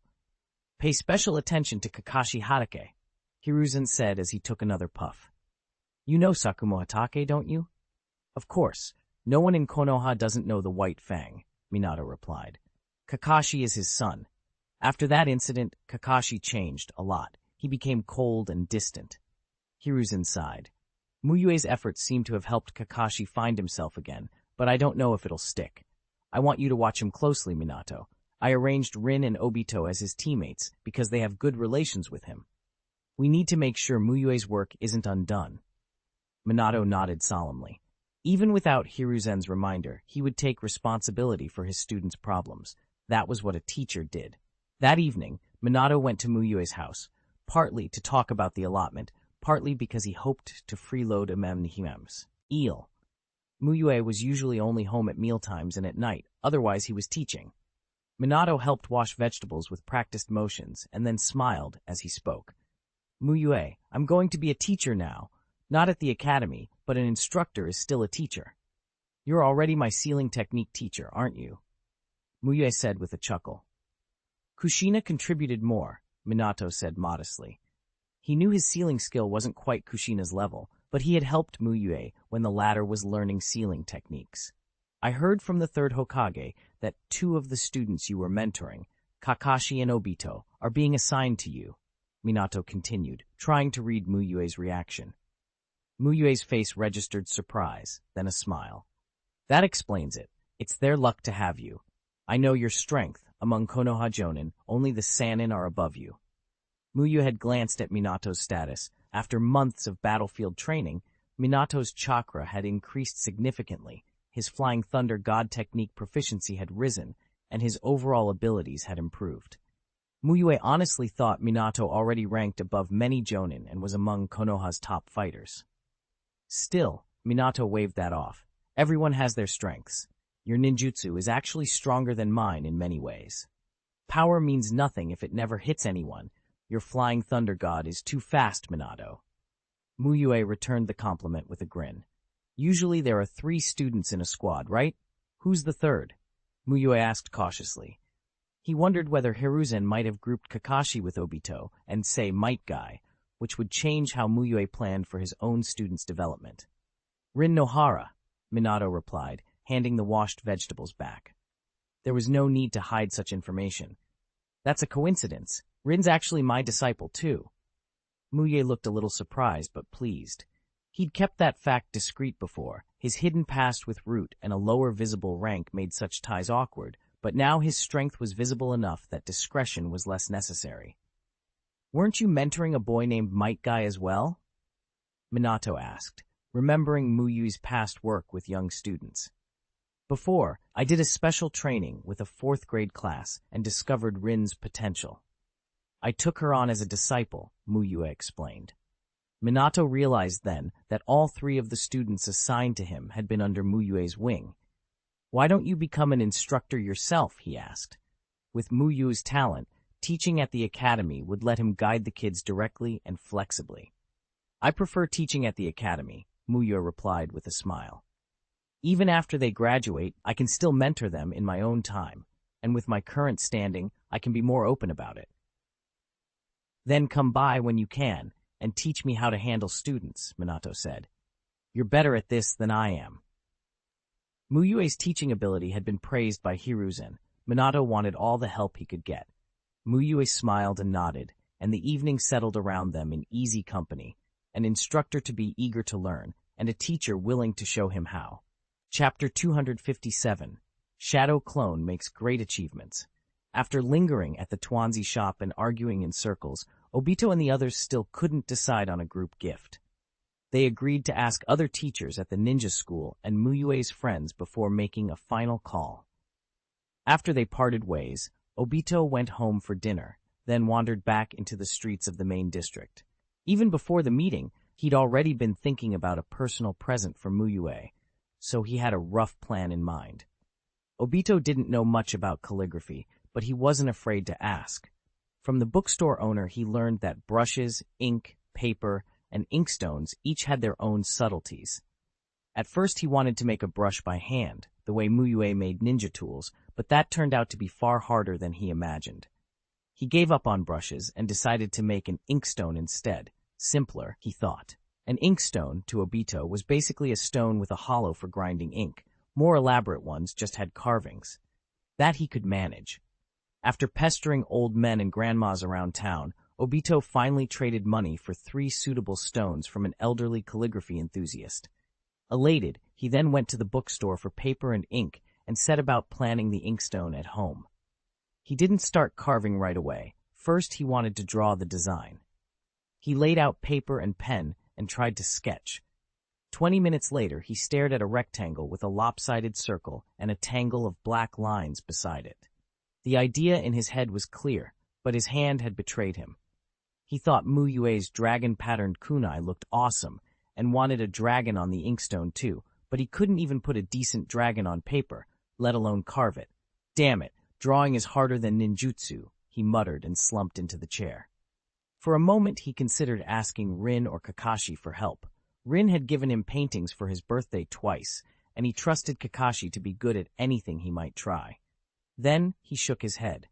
If this was going to be his personal gift, he wanted it to be his work, not someone else's. Then an idea struck him. Shadow clone technique to the rescue. If he made a few clones to practice alongside him, all that practice would come back when they dispersed. He could multiply his drawing experience in no time. The only worry was that shadow clones sometimes had a mind of their own in daily life. In battle, they did what he commanded, but when told to do chores before, they'd argued with him. Still, he had to try. Shadow clone technique, he called and formed the seals. 2 clones split off from him. Just as he was about to order them to practice, something unexpected happened. One clone walked over to the table, grabbed a pen, and began to draw. The other found paper on the floor and started sketching there. The clone on the floor snapped at the main Obito. "What are you waiting for? Use the time wisely. There's only a week until the graduation exam." Obito blinked. "Why are you actually doing this? You're being proactive." The clone at the table looked up calmly. "Mu Yue-sensei is kind. We should make the best gift we can." It hit him then. His clones were reflecting his own feelings. When he'd used shadow clones for assigned homework before, his heart resisted doing it unless Mu Yue had asked. This time, however, he was drawing for Mu Yue, and his heart offered no resistance. That attitude filled the clones too. Suddenly, the plan seemed brilliant. Senju Tobirama didn't think this through when he invented the shadow clone technique, Obito grumbled, half in jest. They drew together for 2.5 hours. When he dispelled the clones, their collective practice flowed back into his mind and left a faint weariness on his face. The lesson was humbling. Learning with shadow clones wasn't a threefold shortcut. Much of the practice overlapped, so the gain wasn't strictly multiplied. Still, his strokes were smoother than when he'd started, and the result was miles better than that initial blob of black lines. Satisfied, he drew another, R-draft, then practiced alone for an hour before collapsing into bed. He fell asleep fast, probably from exhaustion. The next morning his body clock woke him on time. After washing and eating, he headed to the south border forest to train. He was still thinking about how the street scenes would translate onto paper when Rin called cheerfully, "Obito, good morning." Her voice snapped him fully awake. He grinned back. "Morning, Rin." Rin eyed him. "You look tired. Did you stay up late? Were you working on Mu Yue-sensei's gift?" Obito laughed. "You know me too well. I didn't stay up late. Went to bed early, actually. I used shadow clones to speed up my practice last night, so I'm a bit worn out, but it's nothing." "Don't overdo it," Rin warned. "Training already takes a lot. You can't get sick from pushing yourself." "I'm going to be the Hokage," Obito declared with a grin and a hand to his chest. "I know how to take care of myself. If I suffer a loss, it's a loss for all of Konoha." Rin giggled, covering her mouth. "A loss for all of Konoha? Give it time, Obito. You're not Hokage yet." Speaking of wasting time, Kakashi walked past without turning and added dryly, "If you waste Rin's time anymore, that's the real loss." Obito scowled at Kakashi's back. "That annoying Kakashi." "All right, enough talk," Rin said with a smile. "Let's train and talk during breaks." She and Obito headed to the training ground together. By the time they arrived, Metkai and Shisui were already training. Kakashi had drawn his short white fang sword and looked ready. Obito joined Shisui and began armament hockey training. Their primary focus lately was constant state breathing technique, but they didn't neglect armament hockey, 2 to 3 hours a day on it whenever possible. Armament hockey could boost their potential, though it demanded more chakra, which they weren't flushed with yet. The rest of their time stayed devoted to constant state breathing technique. After training, the group reconvened to discuss the gift. Shisui, Did your shadow clone pick up anything useful? Obito asked. Shisui's clone still attended classes and could casually question the teachers. No, Shisui replied. Those teachers don't know Mu Yue as well as we do. Their own memories had captured details like Mu Yue's love of egg dishes. The teachers only knew he liked calligraphy. Okay, so what now? Obito said. Only Minato seems close to him, but he's away on the battlefield. How about making a jumpsuit for Mu Yue? Metkai suggested eagerly. Shisui shook his head. Not a good idea. Guy, green jumpsuits are not for everyone, Obito deadpanned. He couldn't imagine Mu Yue in something that bright. They argued until they were no closer to a decision. In the end, they agreed to think it over and finalize the gift tomorrow. Time was short, and they couldn't afford to dither any longer. After dismissal, Shisui went straight to a ninja tool shop called 10-10-10. Is the katana I ordered finished? He asked the young owner. Even before the appreciation event was mentioned, Shisui had decided to give Mu Yue a present. Mu Yue had once given him a short blade, so Shisui wanted to return the favor with a proper weapon. He would have liked to forge it himself, but he was still too young and it would be impractical, so he commissioned a well-made katana instead. Coincidentally, the appreciation event was coming up, and Shisui planned to present it there. It's finished. I'll show you, the owner said with a smile. He called his wife to mind the shop and led Shisui to the storage area behind the house. He pulled a finished katana from the rack and handed it over. Shisui examined it carefully. The sword was all red-themed, a deep blood-red hilt, a flame-orange scabbard with a burning flame pattern. He'd requested that design himself. Mu Yue had taught him flame-breathing. The blade was about a meter long, almost as tall as Shisui himself. He was only 1.23 meters and not yet 7 years old. Still, he was a ninja and easily drew the katana. Under the storage light, the silver-white blade glinted with a cold sheen and faint flame-like patterns ran along it. He was very satisfied. He didn't know much about swords, but this one looked right. The owner brought over a wooden dummy and a stone. Come test the blade, he suggested. Shisui nodded and walked up to the dummy. Without using chakra, he swung the katana and sliced through the dummy's arm. Thud! The wooden limb hit the floor. He didn't stop. Swish! Swish! He moved smoothly and cleaved the dummy into pieces, each cut clean and precise. Then he condensed chakra in his hand to reinforce the blade, and with 2 swings, split the stone into 4 pieces. The owner watched, astonished. Ninja really were different. Here was a child with strength far beyond his years. Very good. Here's the rest of the payment, Shisui said, sheathing the sword and taking out the money. He handed over 640,000 ryo. He'd already put down a deposit of 160,000 ryo, making the total 800,000 ryo. It was expensive, but Shisui thought it worth it. Mu Yue had already spent a lot on him. Mu Yue had forged the short blade himself, and the materials and cultivation medicines hadn't been cheap. Shisui didn't worry about money. A ninja lifestyle would fix that. He took the katana home and made a gift box himself. He couldn't forge a sword yet, but he could craft a box.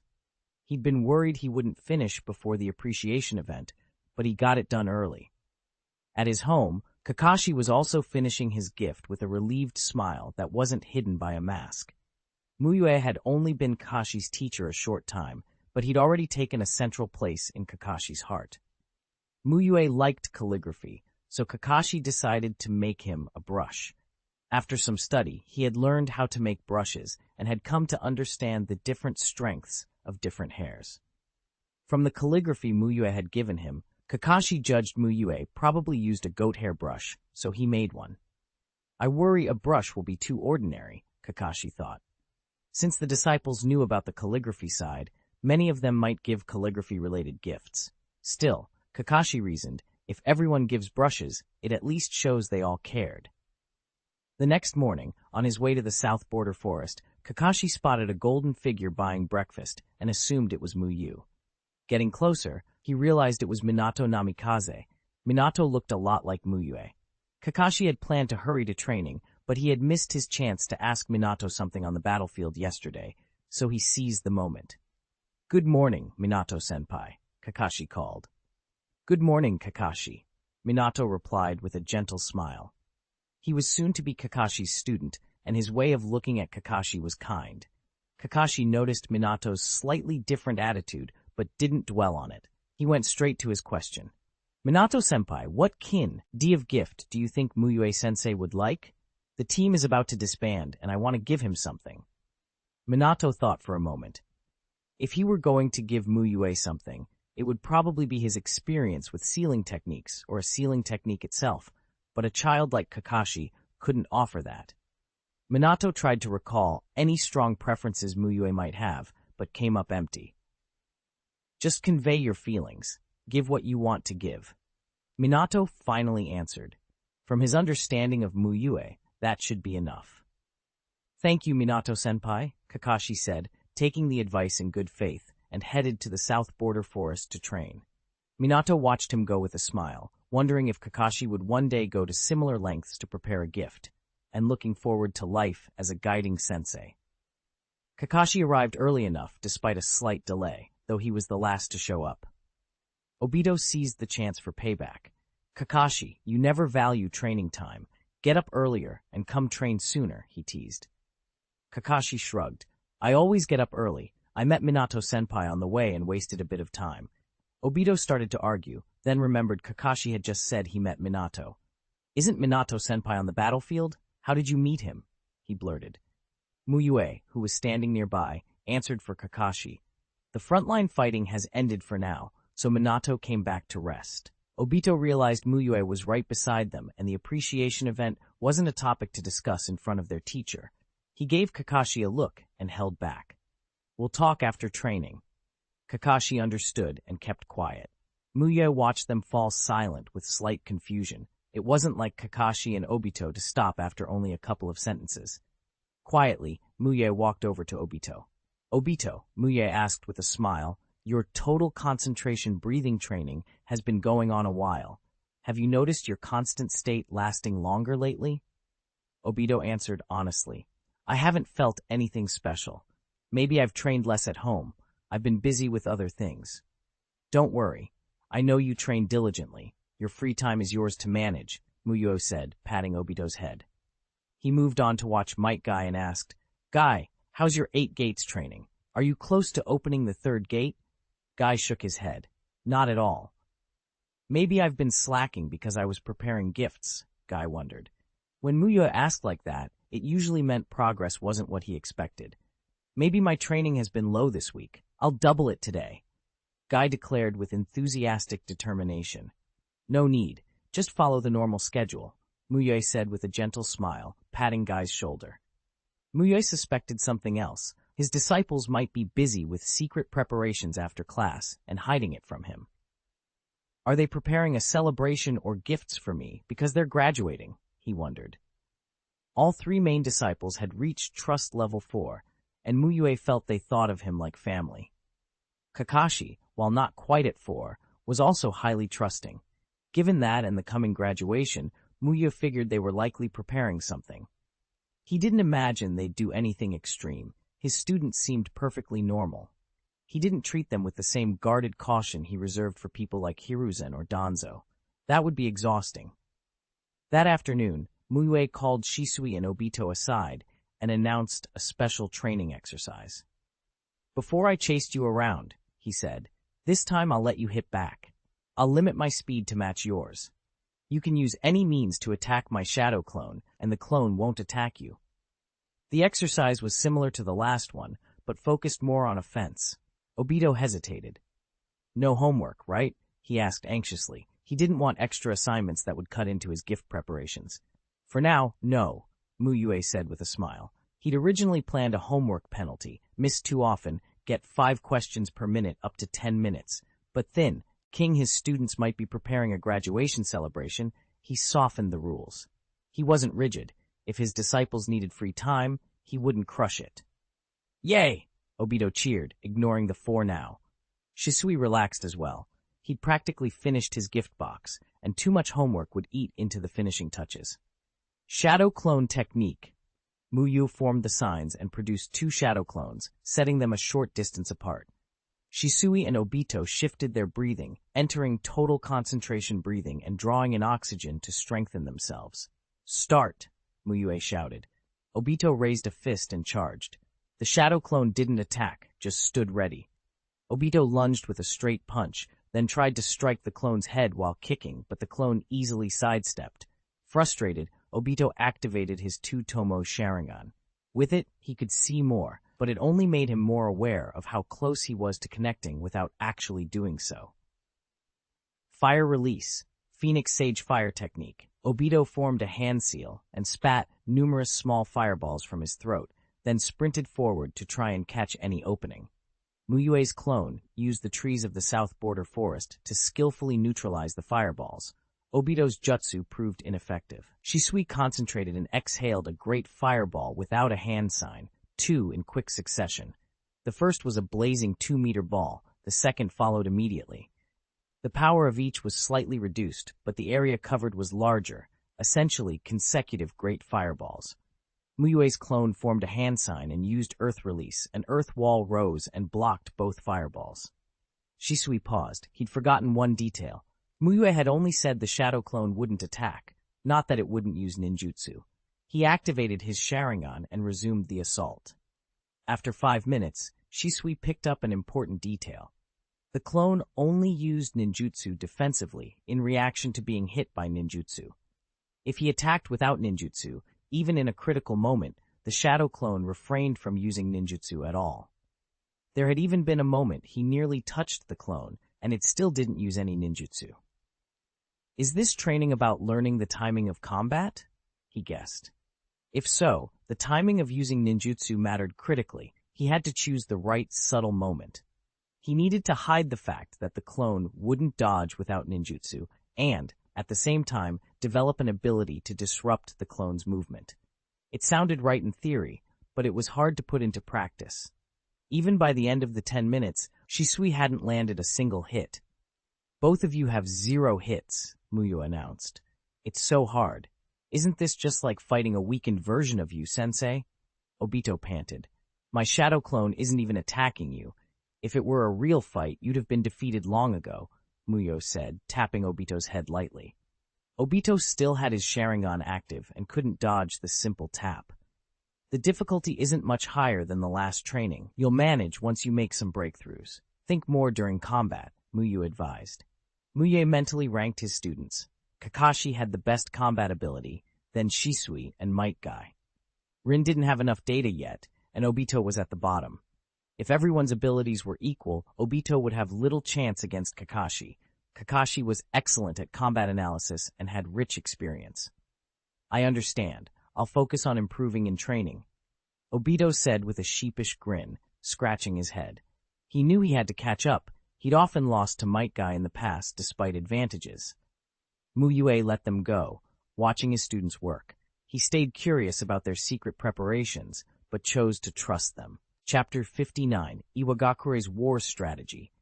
After training, the 5 of them gathered again at the Tuanzi shop. "Kakashi, where did you meet Minato-senpai this morning?" Obito asked, impatient. "Did you ask Minato-senpai about Mu Yue-sensei's likes? You didn't forget, did you?" Today was the last day they'd set aside for brainstorming gift ideas, so they had to decide something now. Kakashi nodded, a trace of the morning's irritation still in his expression. "Do you think I'm like you? The reason I was a bit late this morning was because of that," he said. The others looked at him expectantly, but his next words dampened their hopes. "I asked, but Minato-senpai didn't have the kind of information we were looking for either," Kakashi replied. "Minato-senpai doesn't know either? Maybe Mu Yue-sensei only has 2 hobbies, calligraphy and teaching, and nothing hidden," Obito sighed, disappointed but resigned. It made sense. If even Mu Yue's own disciples, who spent every day with him, didn't know his private preferences, what could Minato Namikaze possibly add? Kakashi, however, looked serious. "Minato-senpai did say something reasonable, the same thing Rin said before. It's enough to convey your feelings." He paused. "Think about it. Does Mu Yue-sensei teach us so we can find him good gifts? No. He'll be happy as long as we train diligently." They all fell silent, remembering Mu Yue's words. "Your improvement in strength is the best reward for me." Metkai's mind went back to the first time he finished first in a practical exam. The exact phrase had been spoken to him then. The longer he trained under Mu Yue, the more he believed those words were sincere. not empty flattery. That's right.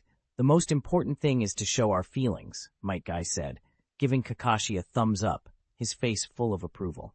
Mu Yue-sensei probably doesn't want us to get tangled up in gifts and forget to train either, Shisui agreed. Then let's decide quickly what to give, Obito said, shaking off the disappointment. Rin Nohara had been watching the others, thinking. Suddenly she smiled and offered an idea. How about we each make a small statue of ourselves, and then together we make a statue of Mu Yue-sensei. We'll arrange them like our usual training scenes and put them together when they're finished. Kakashi considered it. It was clever, good division of labor, and meaningful. I think that's a good idea, he agreed. That's perfect, Rin. Are you a genius? Obito praised with a chuckle. Guy and Shisui nodded. It seemed like a wonderful gift. I just thought of it. Our statues will be by Mu Yue-sensei even if we're not, Rin said with a small smile. They decided 3 days to finish their individual statues and 2 days to work together on Mu Yue's statue. Problem solved, until Obito realized sculpting was harder than he'd expected. After buying materials and tools, he started carving a figure of himself, but soon sighed and threw it into the trash. Shadow clone technique. He ended up using ninjutsu.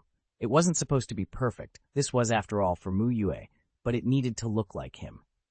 Obito used a shadow clone to practice, bought extra tools, and worked late into the night. He even finished the blueprint before going to bed.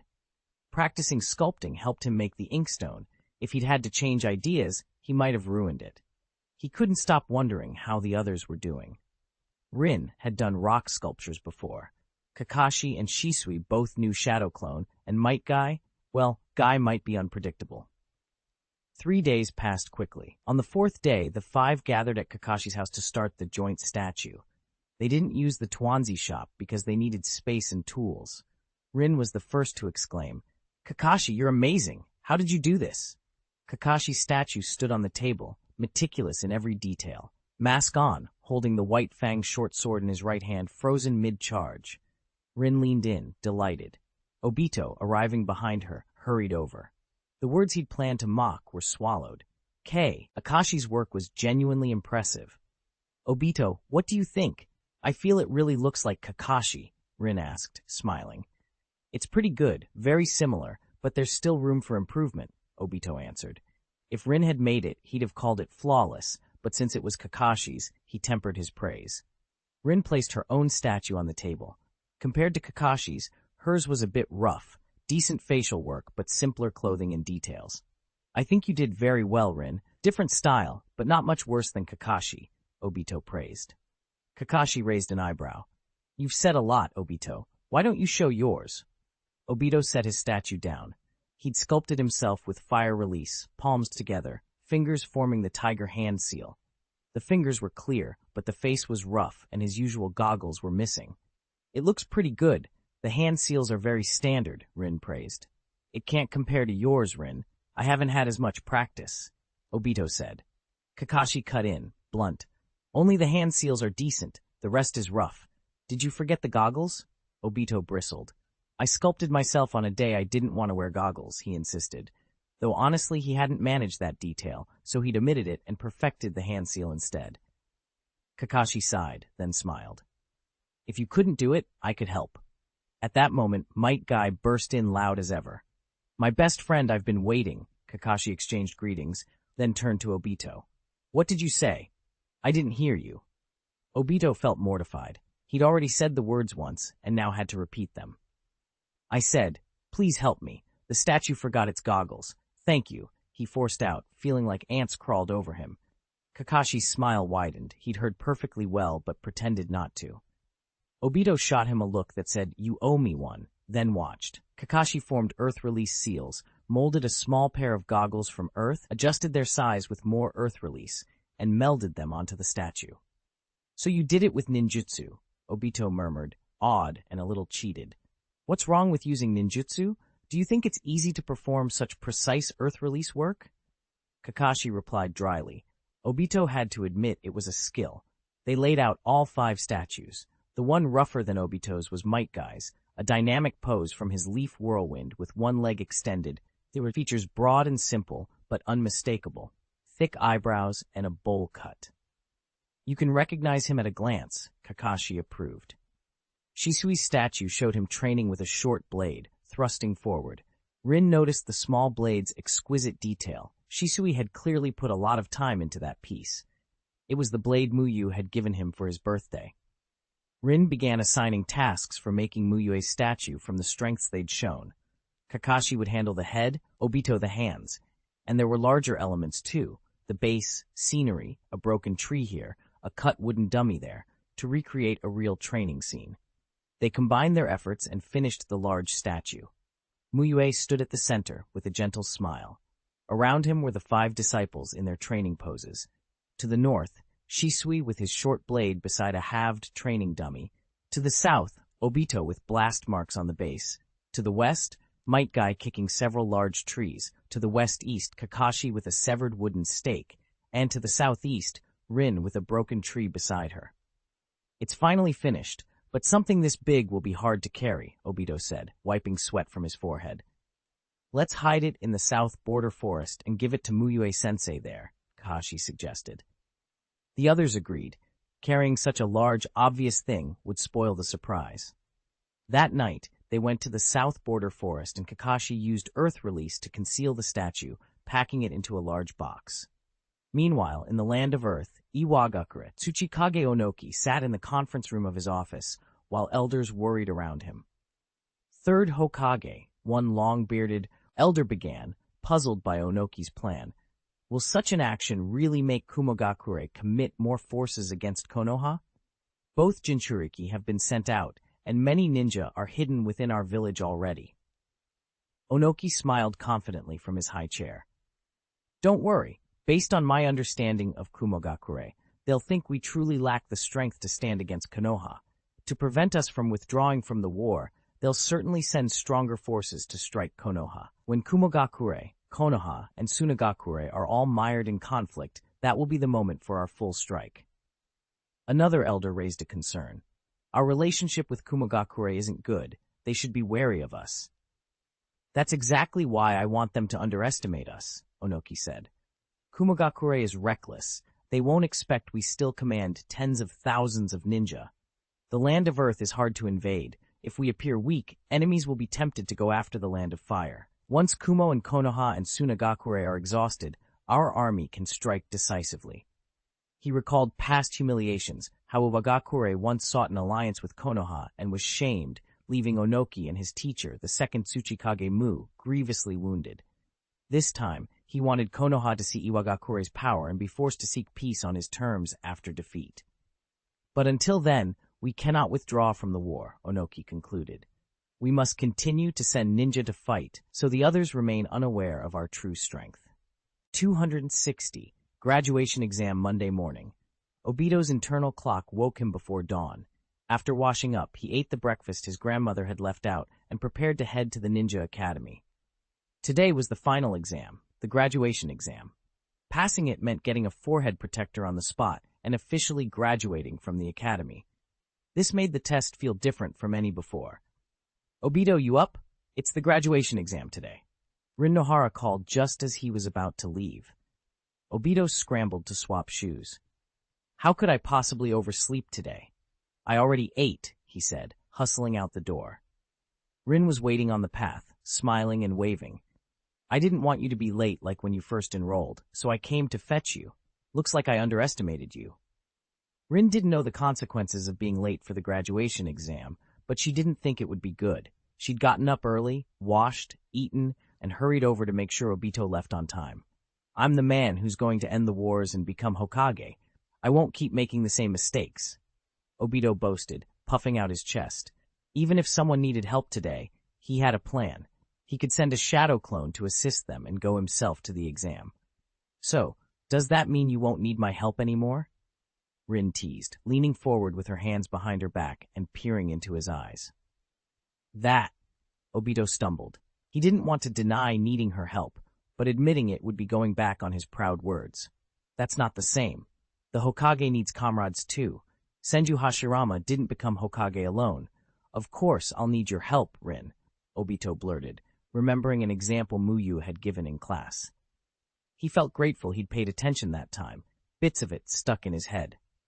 Rin covered her mouth and laughed after seeing his reaction. She'd only been teasing. Of course, she knew Obito wouldn't say he didn't need her. Then let's hurry to school, she said. If we get there early, we can deal with anything that comes up on the way, Obito said, relieved by her smile. On the walk to the academy, Obito tried to find topics to chat with Rin. These quiet strolls together were rare. Whatever ninjutsu they test, you'll be fine, Obito, Rin said. She had complete confidence in his ninjutsu. Mu Yue had already assessed the students' basic ninjutsu before the exam. Even Metkai could do decent basic techniques, and Obito was more proficient.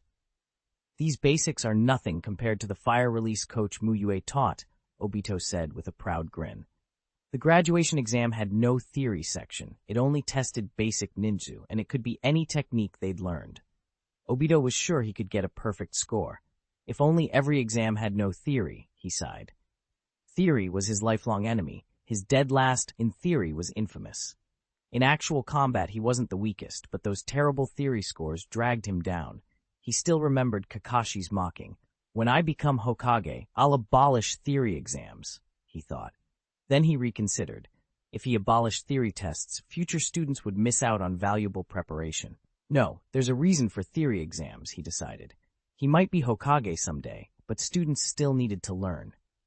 Maybe he'd make even more homework to raise everyone's theoretical level. Obito, you can't stop studying after graduation. Didn't Kakashi say the chuunin exams have theory too? Rin reminded him, and at that name and exam, his stomach twinged. I'll worry about the future later.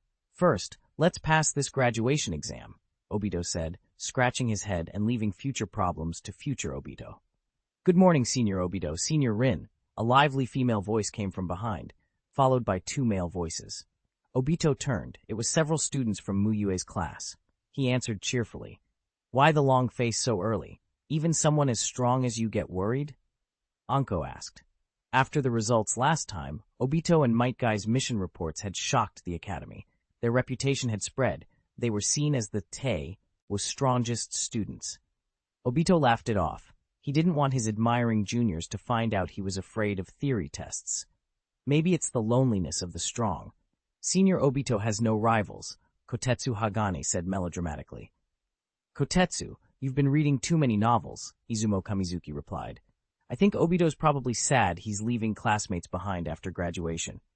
Kotetsu mournfully confessed he'd read a lot of novels and felt like he'd bombed the exam. Izumo admitted he'd been playing games instead of reviewing, convinced he'd do worse than last time. Anko, who'd studied for 3 days, was hopeful she might outscore them both. That won't happen. No matter how bad I do, it can't be worse than you, Anko, Kotetsu said. He was sure he'd still score in the 90s. Anko had never even hit 90. If you're worse than Anko, you'd have to stop reading for 2 months straight. That's tough, Izumo agreed. Ah! I knew you two scoundrels had ill intentions. Did you eat? If not, take a punch from me. Anko snapped and chased after them. Kotetsu and Izumo fled toward the school, knowing they'd be on their best behavior once they were in the exam room. That's such a nice friendship, Rin said, watching them quarrel. Their teasing had bite, but it was all in good fun. I see a little of you and Kakashi in them, she added, laughing. No way, Obito said flatly. As they neared the academy, they ran into Metkai jogging. Half-hour morning warm-up complete.